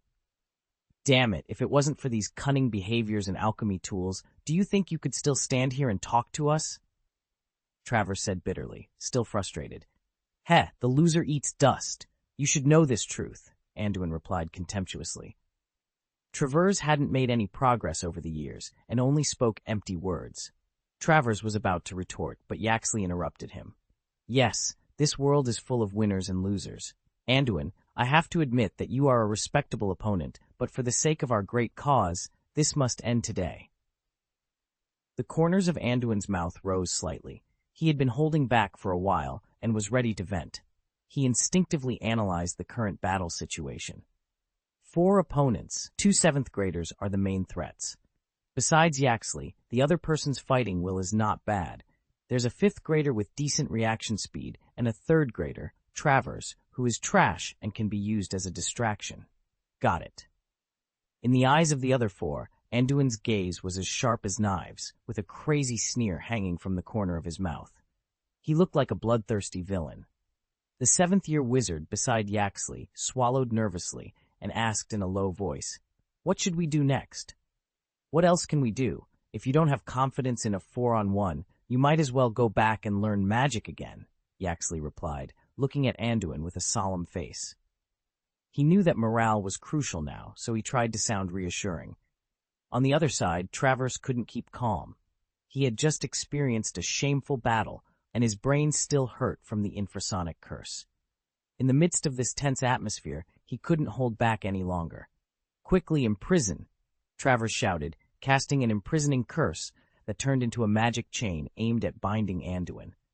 Flocks of birds. Anduin calmly cast a spell.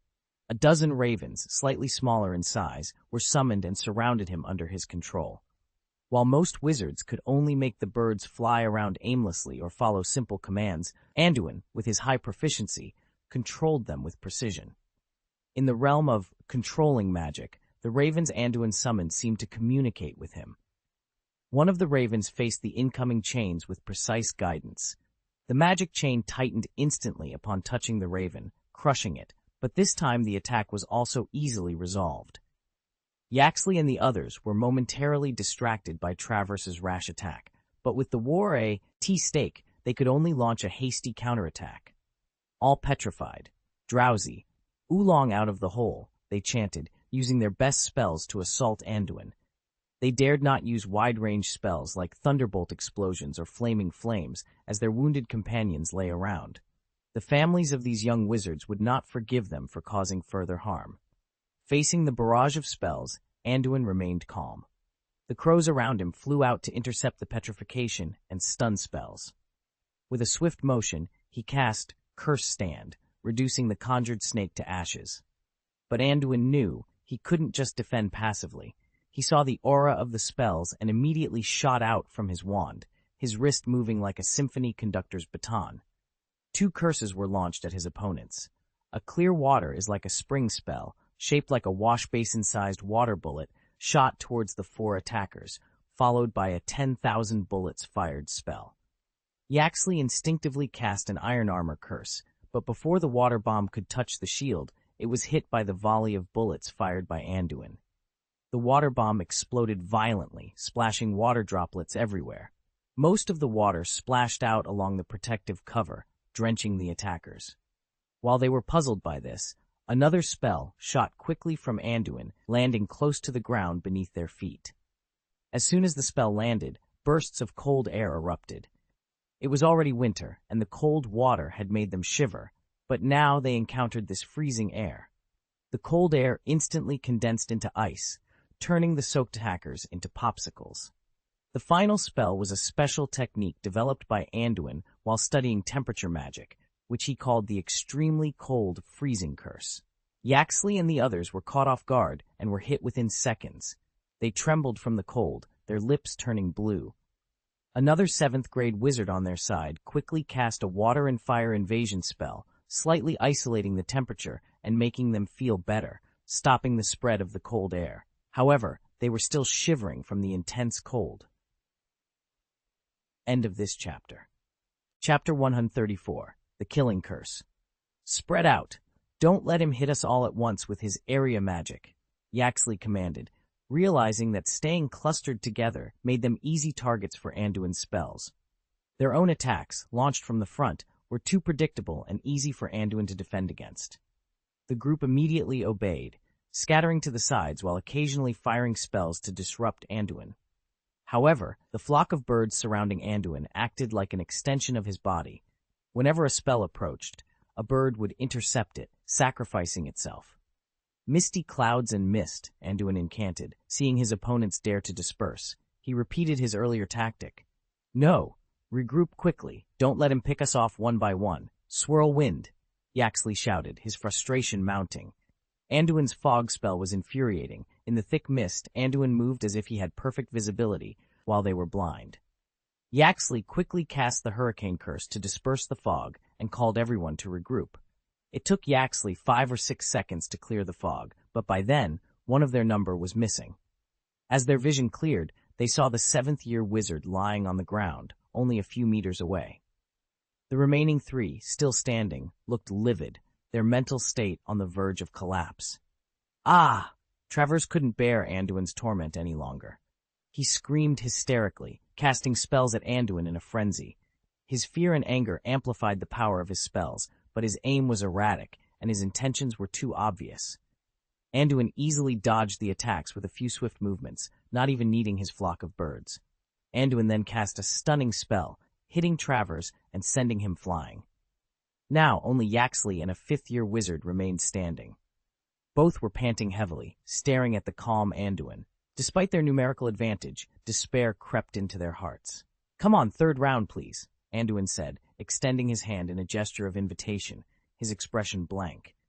The 2 remaining wizards exchanged glances, seeing fear and panic mirrored in each other's faces. Yaxley could no longer maintain his earlier composure. He gritted his teeth and yelled, "Anduin, you forced me to do this! Avada Kedavra!" Yaxley, descending into madness, no longer cared about the consequences of casting the killing curse on a young wizard. He roared to psych himself up before releasing the deadly curse. "I thought you wouldn't take the bait, but I didn't expect you to be so foolish," Anduin thought. He had anticipated the killing curse. The birds around him instantly formed a shield, intercepting the green light. Simultaneously, Anduin sidestepped, avoiding the curse. In a swift counterattack, Anduin cast 2 stunning spells, knocking the remaining 2 wizards into the air. The killing curse only managed to eliminate a few birds before losing its power. Even if it could penetrate obstacles, it couldn't harm Anduin, who had already moved aside. The 5th-year wizard was thrown high by the force, his body racked with pain. But even in his agony, his mind was still. Yaxley's audacity to cast the killing curse openly had left everyone in shock. How could he dare to use the unforgivable curse so brazenly? But before anyone could fully process the situation, they lost consciousness. As Anduin surveyed the scene, he noted that all the wizards lying in ambush had been subdued. Including Millie, who was disguised as Vivienne, there were a total of 17 enemies unconscious. No, wait, there should be one more. "Accio wands," he commanded. Dozens of wands flew into the air and landed in Anduin's hands. The memory of the Christmas scene 2 years ago was still fresh in his mind. He had learned the hard way to disarm his opponents immediately after every battle. After confiscating the wands, Anduin approached a figure lying on the ground. He kicked it hard and said, "Get up, stop pretending to be dead." Rosier, who had been feigning death since the beginning of the ambush, let out a groan and quickly got up. "You didn't have to kick me," he muttered. Though Rosier had been pretending to be dead, he had been keenly aware of everything happening around him. Anduin had taken down over a dozen attackers with an almost effortless display of power. It was both terrifying and awe-inspiring. Rosier was relieved he hadn't betrayed Anduin, otherwise he would have faced dire consequences. Anduin's current strength was beyond his comprehension, and Yaxley's use of the unforgivable curse had been a shocking miscalculation. After standing up, Rosier looked at the unconscious bodies scattered around and swallowed hard. "So you've taken care of them all. Why aren't we leaving?" Knowing Anduin's usual tactics, Rosier expected a quick cleanup and evacuation, but Anduin had other plans. He pulled out 2 bottles of potion from his pocket and tossed them to Rosier.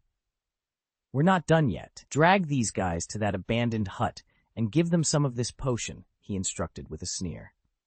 Rosier took the potion bottles, his face contorted in a grimace. He had no idea what Anduin was planning, but he didn't dare disobey. Reluctantly, he began to follow Anduin's orders. After giving Rosier his instructions, Anduin took out a message coin and infused it with magic 3 times.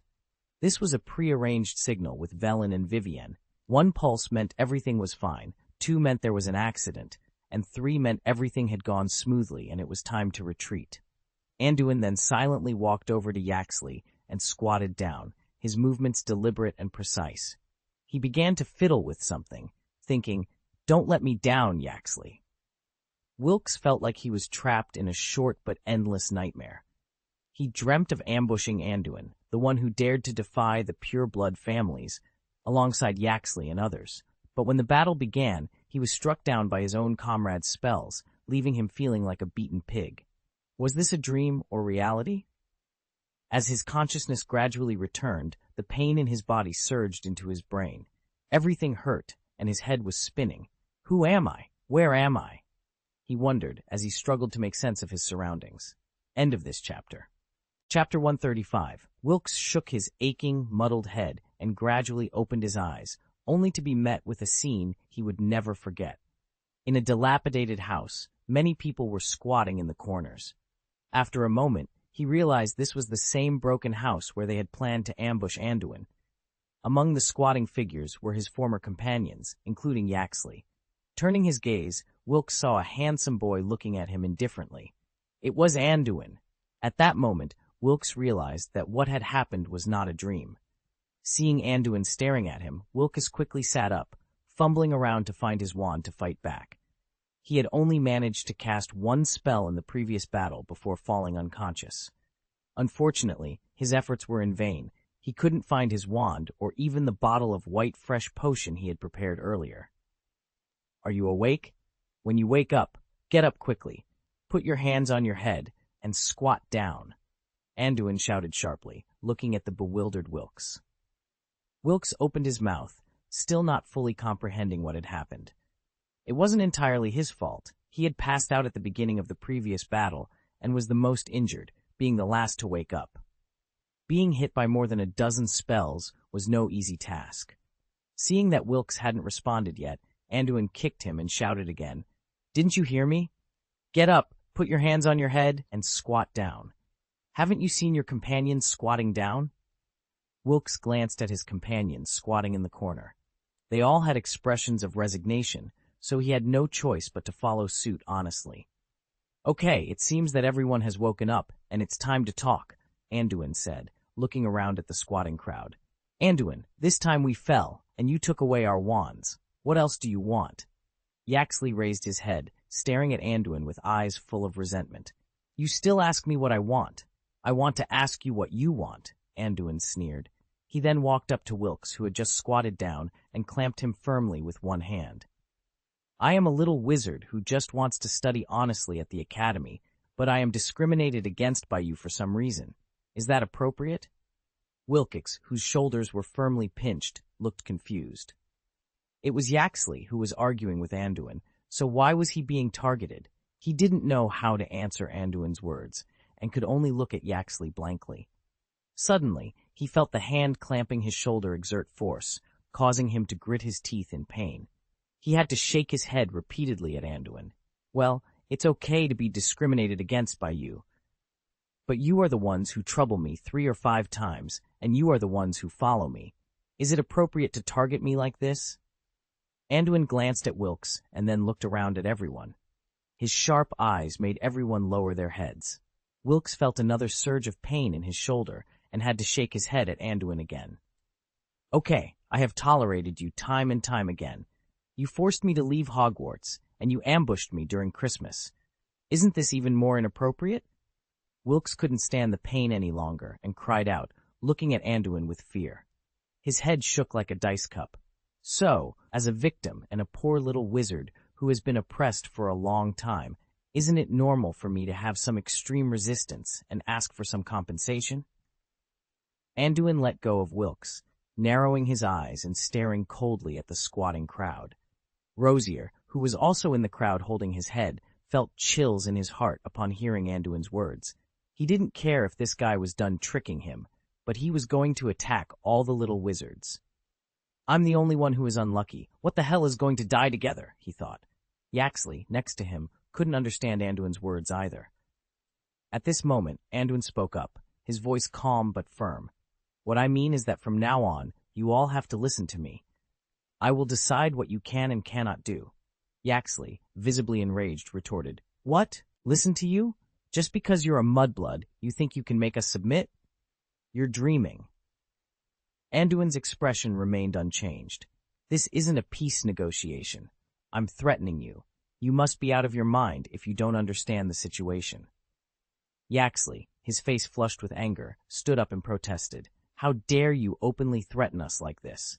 I'll report you to the dean. You could be expelled for this. You wouldn't dare kill us, would you? Anduin's eyes narrowed. I don't dare to kill? You just cast a killing curse on me in public. Have you forgotten? And you still want to report me to the dean? Should I report to Principal Dumbledore about how you attacked your fellow students with the Avada Kedavra? Do you understand the consequences of using the unforgivable curse? Using the killing curse without authorization makes you the main criminal, and the others your accomplices. Your wand is with me now. Do you need me to prove it with a flashback spell? Ignoring Yaxley's defiance, Anduin scanned the crowd, his tone slow and cold. The surrounding students gasped at his words. The unforgivable curse was known to be extremely evil and cruel. Without authorization from the British Ministry of Magic, using it on someone could lead to life imprisonment in Azkaban. Yaxley? How could he? Such a spell is used secretly when no one is around, and it's fine if no one finds out. But using it openly is simply asking for death.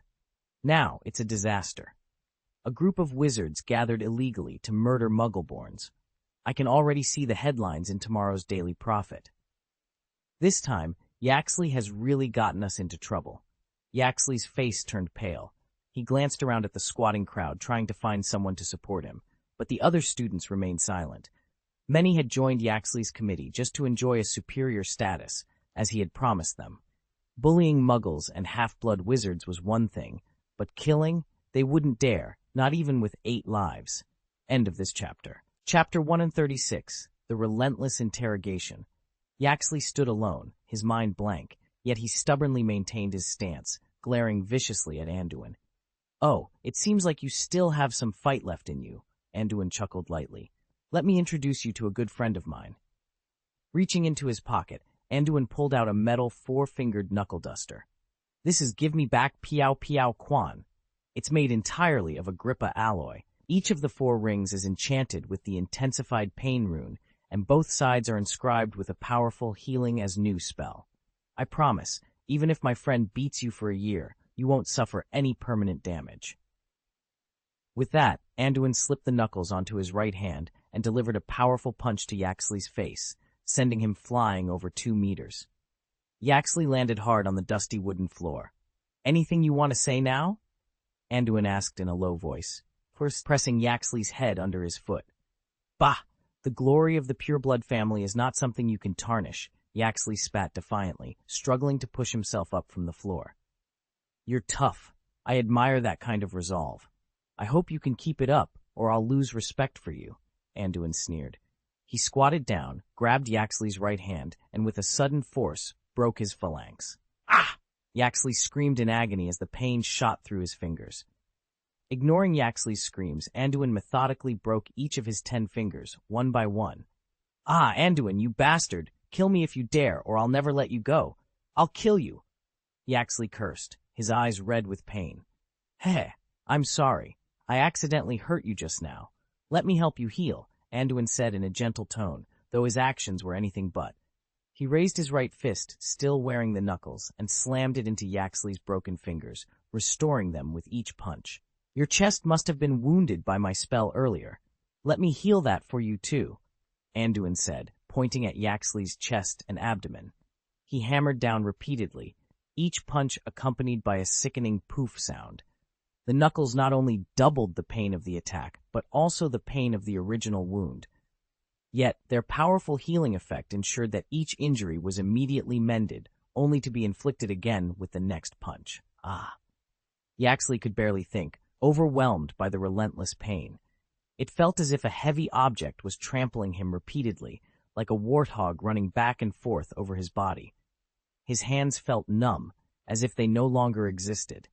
The other wizards, still squatting with their heads in their hands, were terrified. Cold sweat dripped down their faces as they trembled uncontrollably.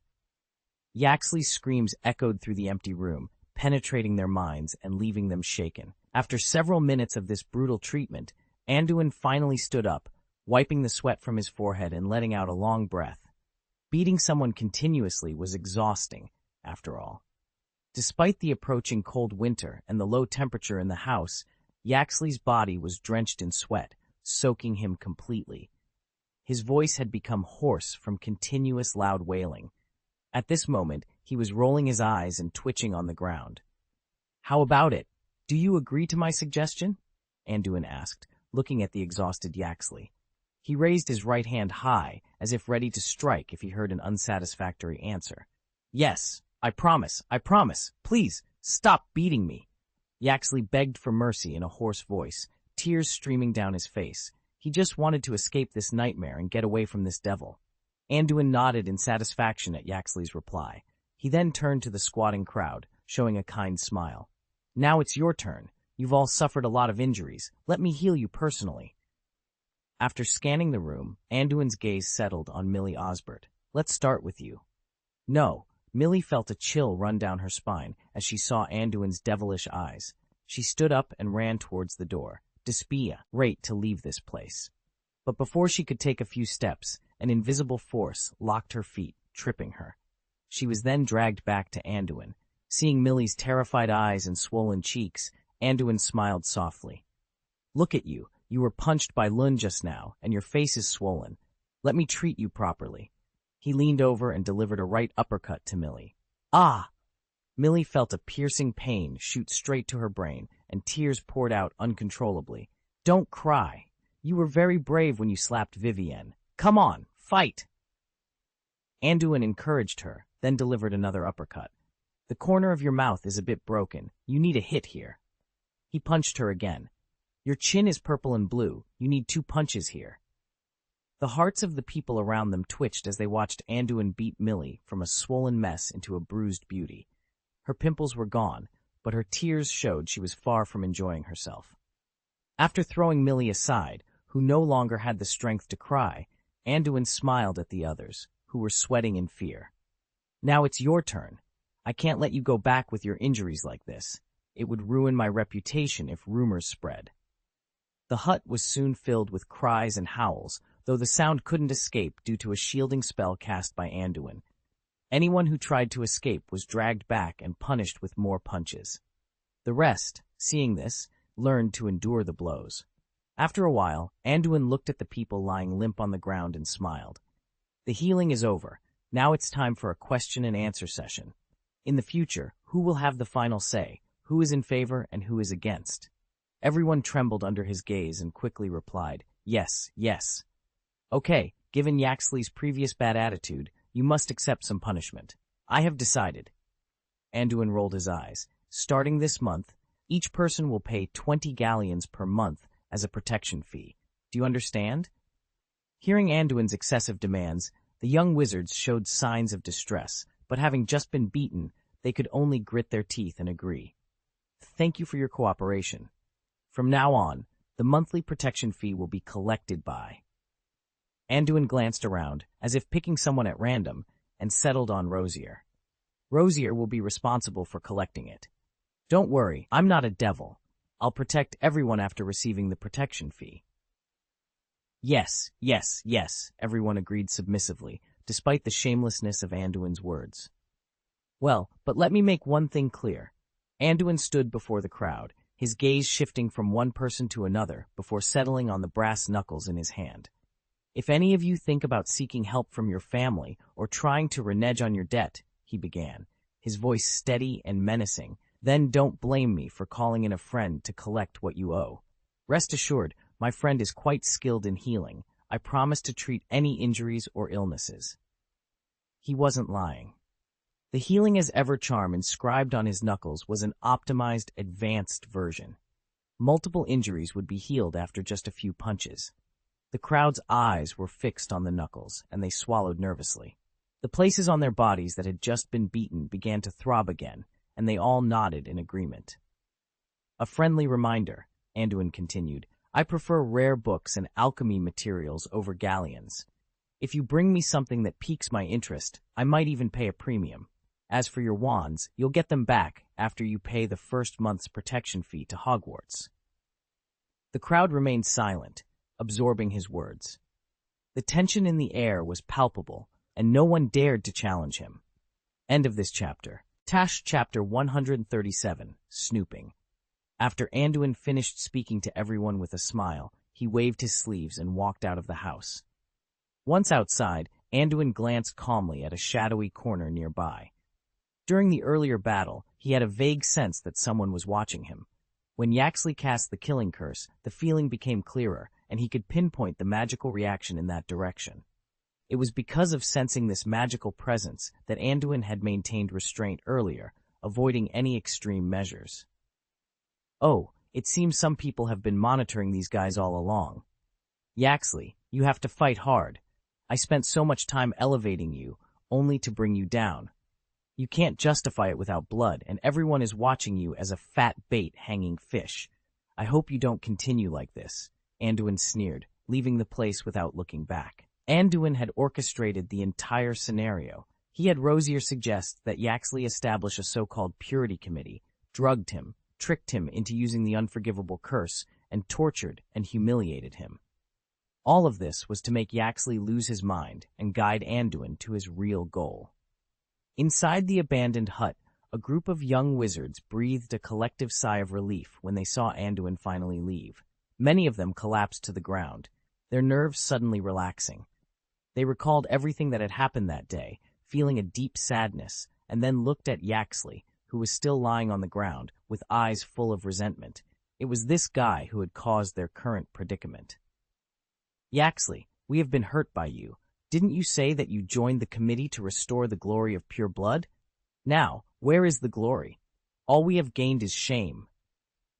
A senior wizard growled at Yaxley, his voice heavy with resentment.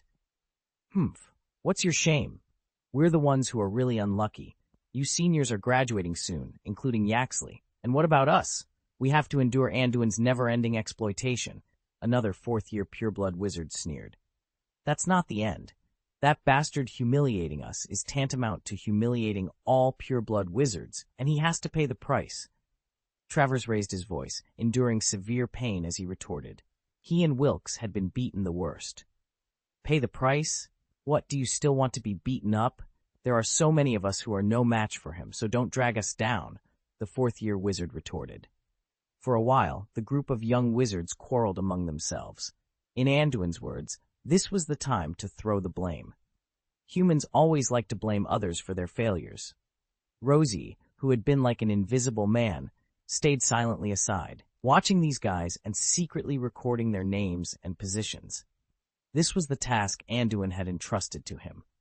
Among the pureblood wizards, he noted which ones still had not given up, and which ones had abandoned resistance and revenge. After experiencing what happened today, Rosier no longer dared to defy Anduin. He had also received Anduin's promise that, due to the credit of passing the information and administering the drug, he would be exempted from his protection fee and promised dividends in the future. Now he and Anduin were completely on the same boat. After a period of quarreling, the young wizards finally broke up. It was only then that Yaxley came to his senses and struggled to get up from the ground. He had heard all the arguments in the hut. It was over, and his ideal had disintegrated within a few hours. With physical pain and inner unwillingness, Yaxley staggered out, leaning on the wall. Watching the backs of everyone gradually leaving, his eyes turned blood red with anger and resentment. The side effects of the unforgivable curse on his soul left him feeling shrouded in darkness.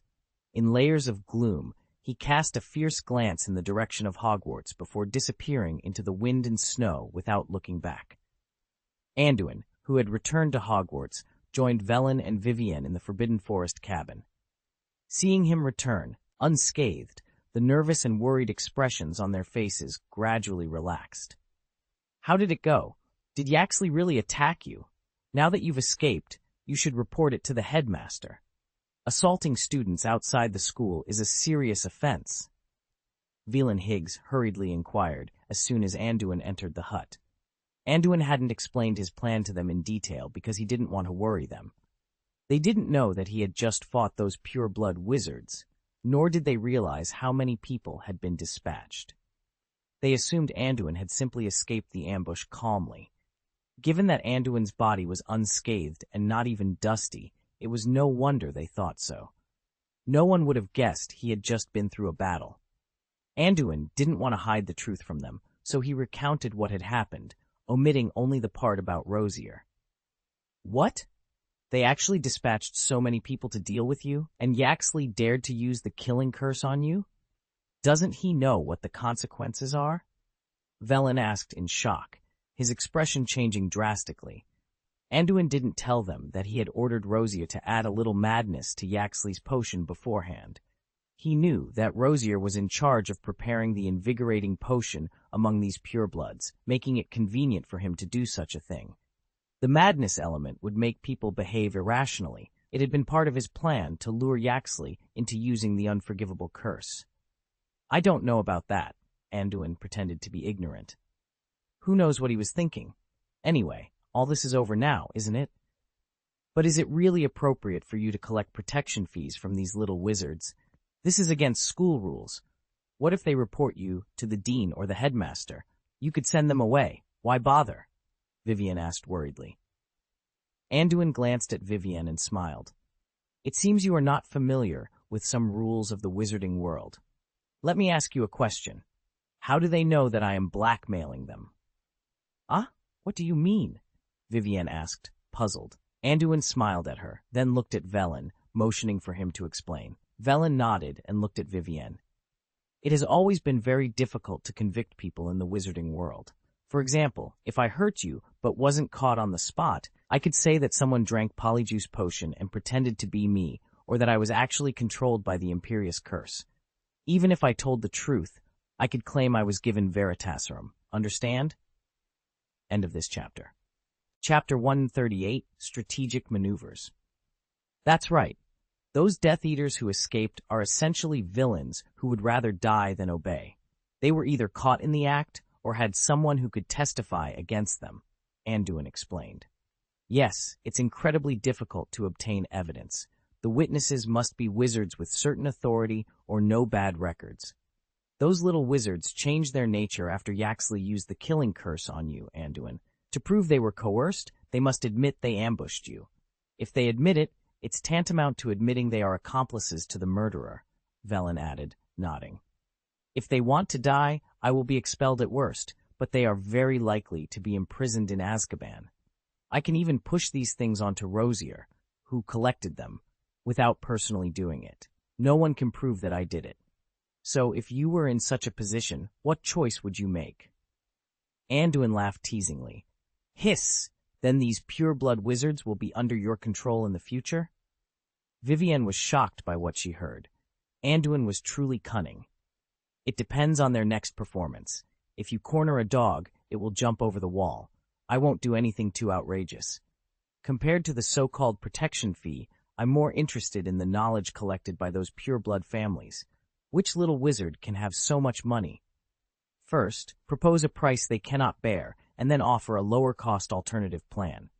Even a fool would know how to choose, Anduin said. At this moment, Velen's impression of Anduin was once again refreshed. He was thoughtful, ruthless, and powerful.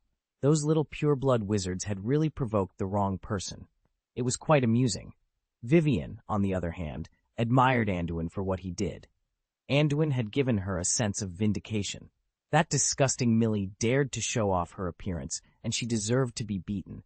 With Anduin around, let's see who dares to bully her in the future. By the way, after those guys are dealt with, will that committee be gone? My Mahjong club is back. Can I join the Quidditch team? Vivian asked excitedly. It's up to Velen. I'll keep an eye on those little pure-blood wizards. Let our seniors maintain order. I still have a lot to do, Anduin replied. Velen nodded and said, No problem. The little half-blood wizards have long been unable to stand them. Without their suppression, I believe Slytherin will soon return to its previous calm.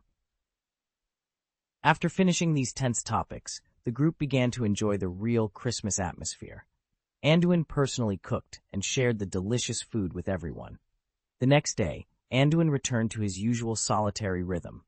After all, Vivienne and Velen didn't really want to stay at school during the holidays.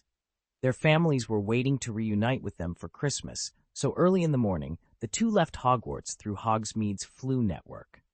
After the previous day's incident, Anduin also put his mind to rest and made a battle summary. He not only reanalyzed the battle situation from his own perspective, but also from the enemy's perspective.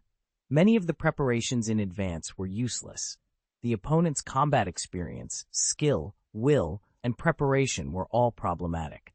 This may be related to the frequent changes of professors in the Defense Against the Dark Arts class at Hogwarts. The level of teachers varies greatly, resulting in little wizards being very unfamiliar with combat. For example, Professor Getty, except for ensuring that every class can make all students depressed, basically can't teach anything useful. So if I were in Yaxley's position and wanted to beat another Anduin, what should I do? Assuming I have no equipment and don't know what preparations I have, can I be defeated through a reasonable tactical approach? Anduin pondered as he took out a large piece of parchment. He began to draw a map of yesterday's battlefield from memory, marking the positions of the personnel. There are 17 people on the other side. Among them, there are 5 wizards in the 6th and 7th grades, 4 wizards in the 5th grade, and the remaining 8 are wizards in the 3rd and 4th grades. Each team should have a senior wizard to command and arrange the personnel in a triangular or trapezoidal formation, rather than a linear one. This way, an inner and outer circle can be formed. Each team should consist of 5 to 3 people, 4 for defense, 1 or 2 for offense, and 2 for jamming. If possible, deploy a team specifically for anti-jamming. Once the battle begins, the senior wizards should immediately cast the Super Sense spell on themselves. Assuming they all know how to do it, if Anduin is within the encirclement, he will definitely try to break through and interfere with the range. The main task at this point is to force him back into the encirclement. The rear team should use Flying Sand and Walking Stone or Trace Reveal to break any illusion spells, while the front team, in coordination with the wing teams, should launch a saturated volley attack on him. The timing of the advance must be precise.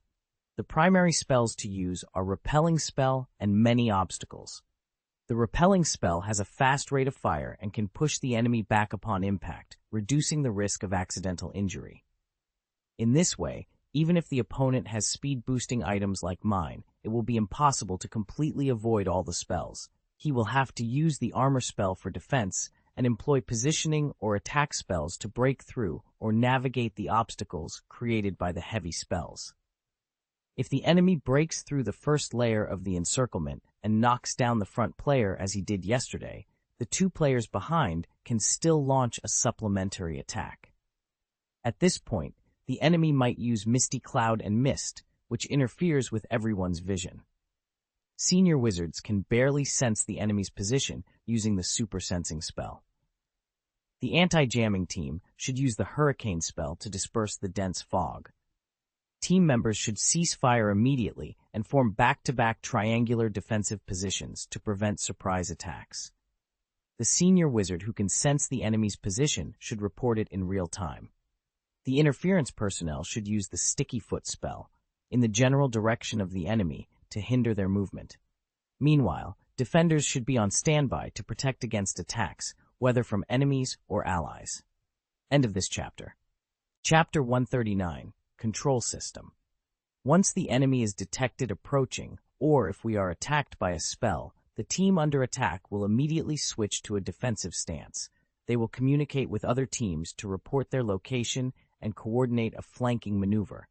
If the enemy's sneak attack fails, and they attempt to quickly resolve the battle, they might use an infrasonic interference talisman. At that time, I only had 2 talismans on me. Assuming I used these props to defeat 2 of the teams, Anduin, who lost the range attack props, would face 3 teams of enemies whose vision had recovered. There's not much I could do in that situation. The next step is to continuously focus fire and attack, using positioning and interference spells to oppress the enemy's space. If the enemy rashly uses extraordinary-level obstacle spells or powerful spells, even if they manage to bring down a team, they will expose huge flaws. Eventually, either the enemy will be knocked down, or their magic power will be exhausted, rendering them ineffective in combat. Of course, this is assuming Anduin does not use his speed to escape. If Yaxley and the others are well prepared, work in harmony, and employ reasonable tactics, my chances of winning this battle are slim. After a series of replays, Anduin couldn't help but sigh. Sure enough, I'm still too weak and too reckless. I chose to go to war without a 100% chance of winning. I must learn my lesson in time. The terrain-armed tactical model also needs improvement. First of all, the phase shoes must be equipped with anti-skid and anti-stick effects. Although the defensive amulet wasn't used this time, if under fire, one will definitely not be enough. The infrasonic amulet must also be supplemented, and other series of interference amulets must enter the development stage. The next focus is on this. The development of temperature and energy storage spells is also close to the experimental stage. Fortunately, I made a fortune from those pure-blood factions this time. Otherwise, I wouldn't be able to afford the materials and the cost of test wear and tear. However, we have gained a lot from this battle. The Flock of Birds spell is very effective in actual combat, and the practice and research of control magic spells cannot be neglected. When Anduin practiced and studied spells, he didn't classify them into ordinary spells, jinxes, poisonous spells, and curses according to the current mainstream. Instead, based on his in-depth understanding of spells, he classified them according to the differences in basic runes: control, element, change, thinking, soul, bloodline, and foreknowledge.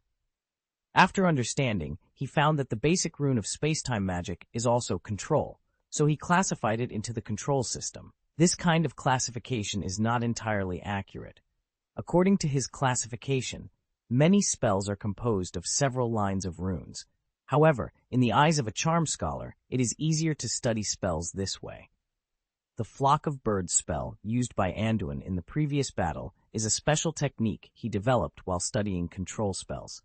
He has a high affinity and proficiency with control-type spells, such as spells and obstacle spells, so he focuses on this type of spell. Just like his Flock of Birds spell, the summoned ravens not only have higher individual strength, but also a strong connection with Anduin.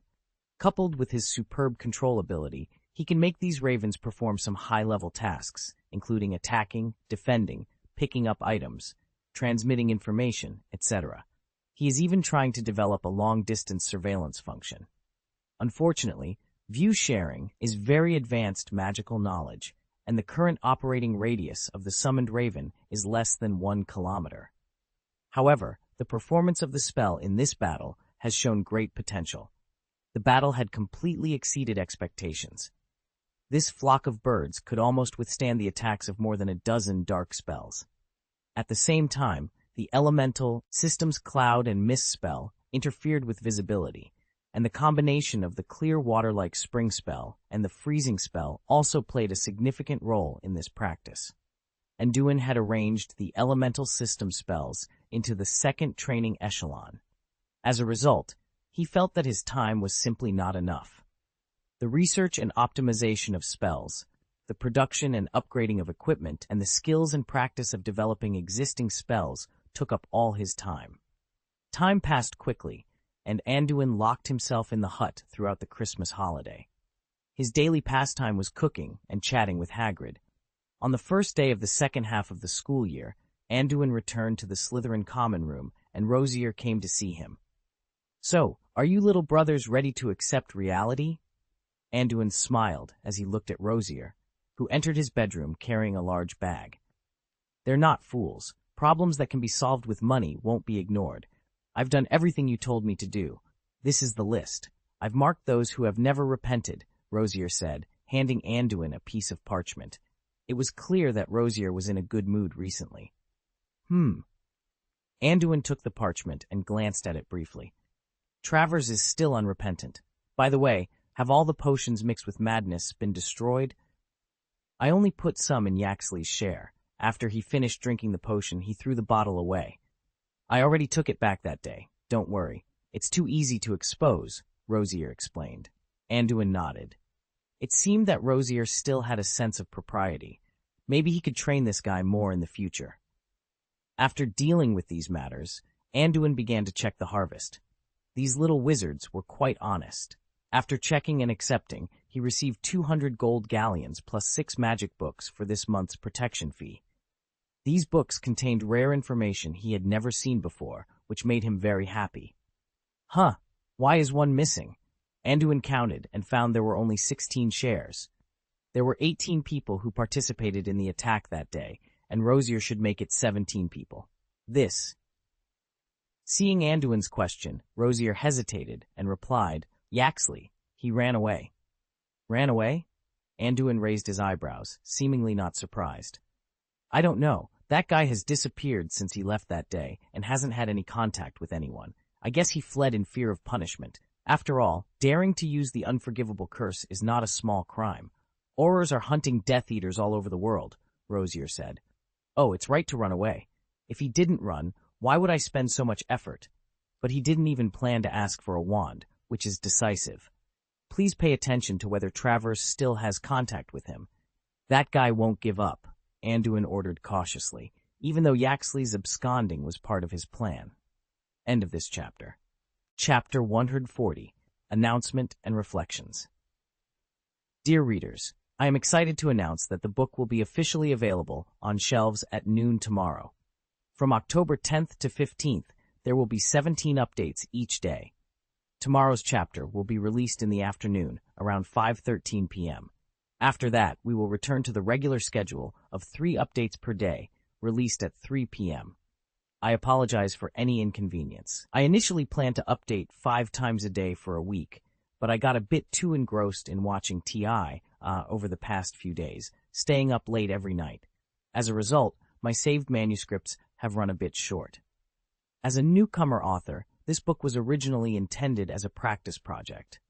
Therefore, the writing style at the beginning is somewhat rough, and the setting is quite basic. This is my first time writing a book, and I was determined to finish it, regardless of whether I signed a contract or not.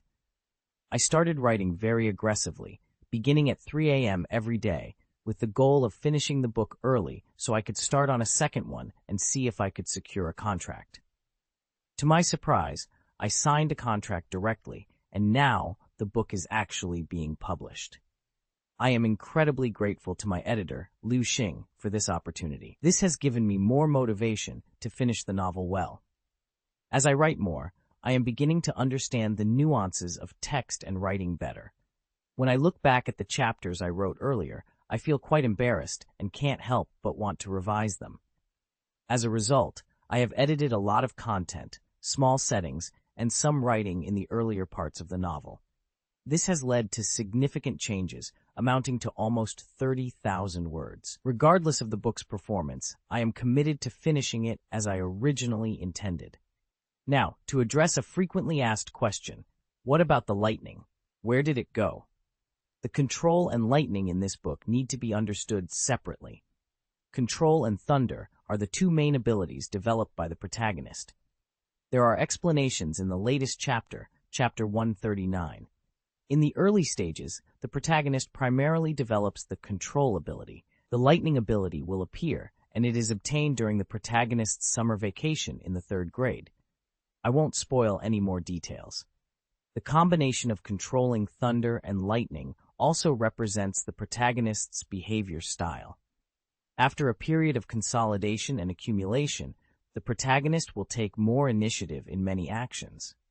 Additionally, some readers have wondered why the protagonist seems so hesitant in recent conflicts, allowing the Slytherin pureblood wizards to be so arrogant. The reason is that the leading pureblood wizards in later episodes face quite miserable fates. I was concerned that some readers might feel sorry for them, so I added some material earlier to make them more detestable. Once the specific plot is fully written, I will consider whether to revise it.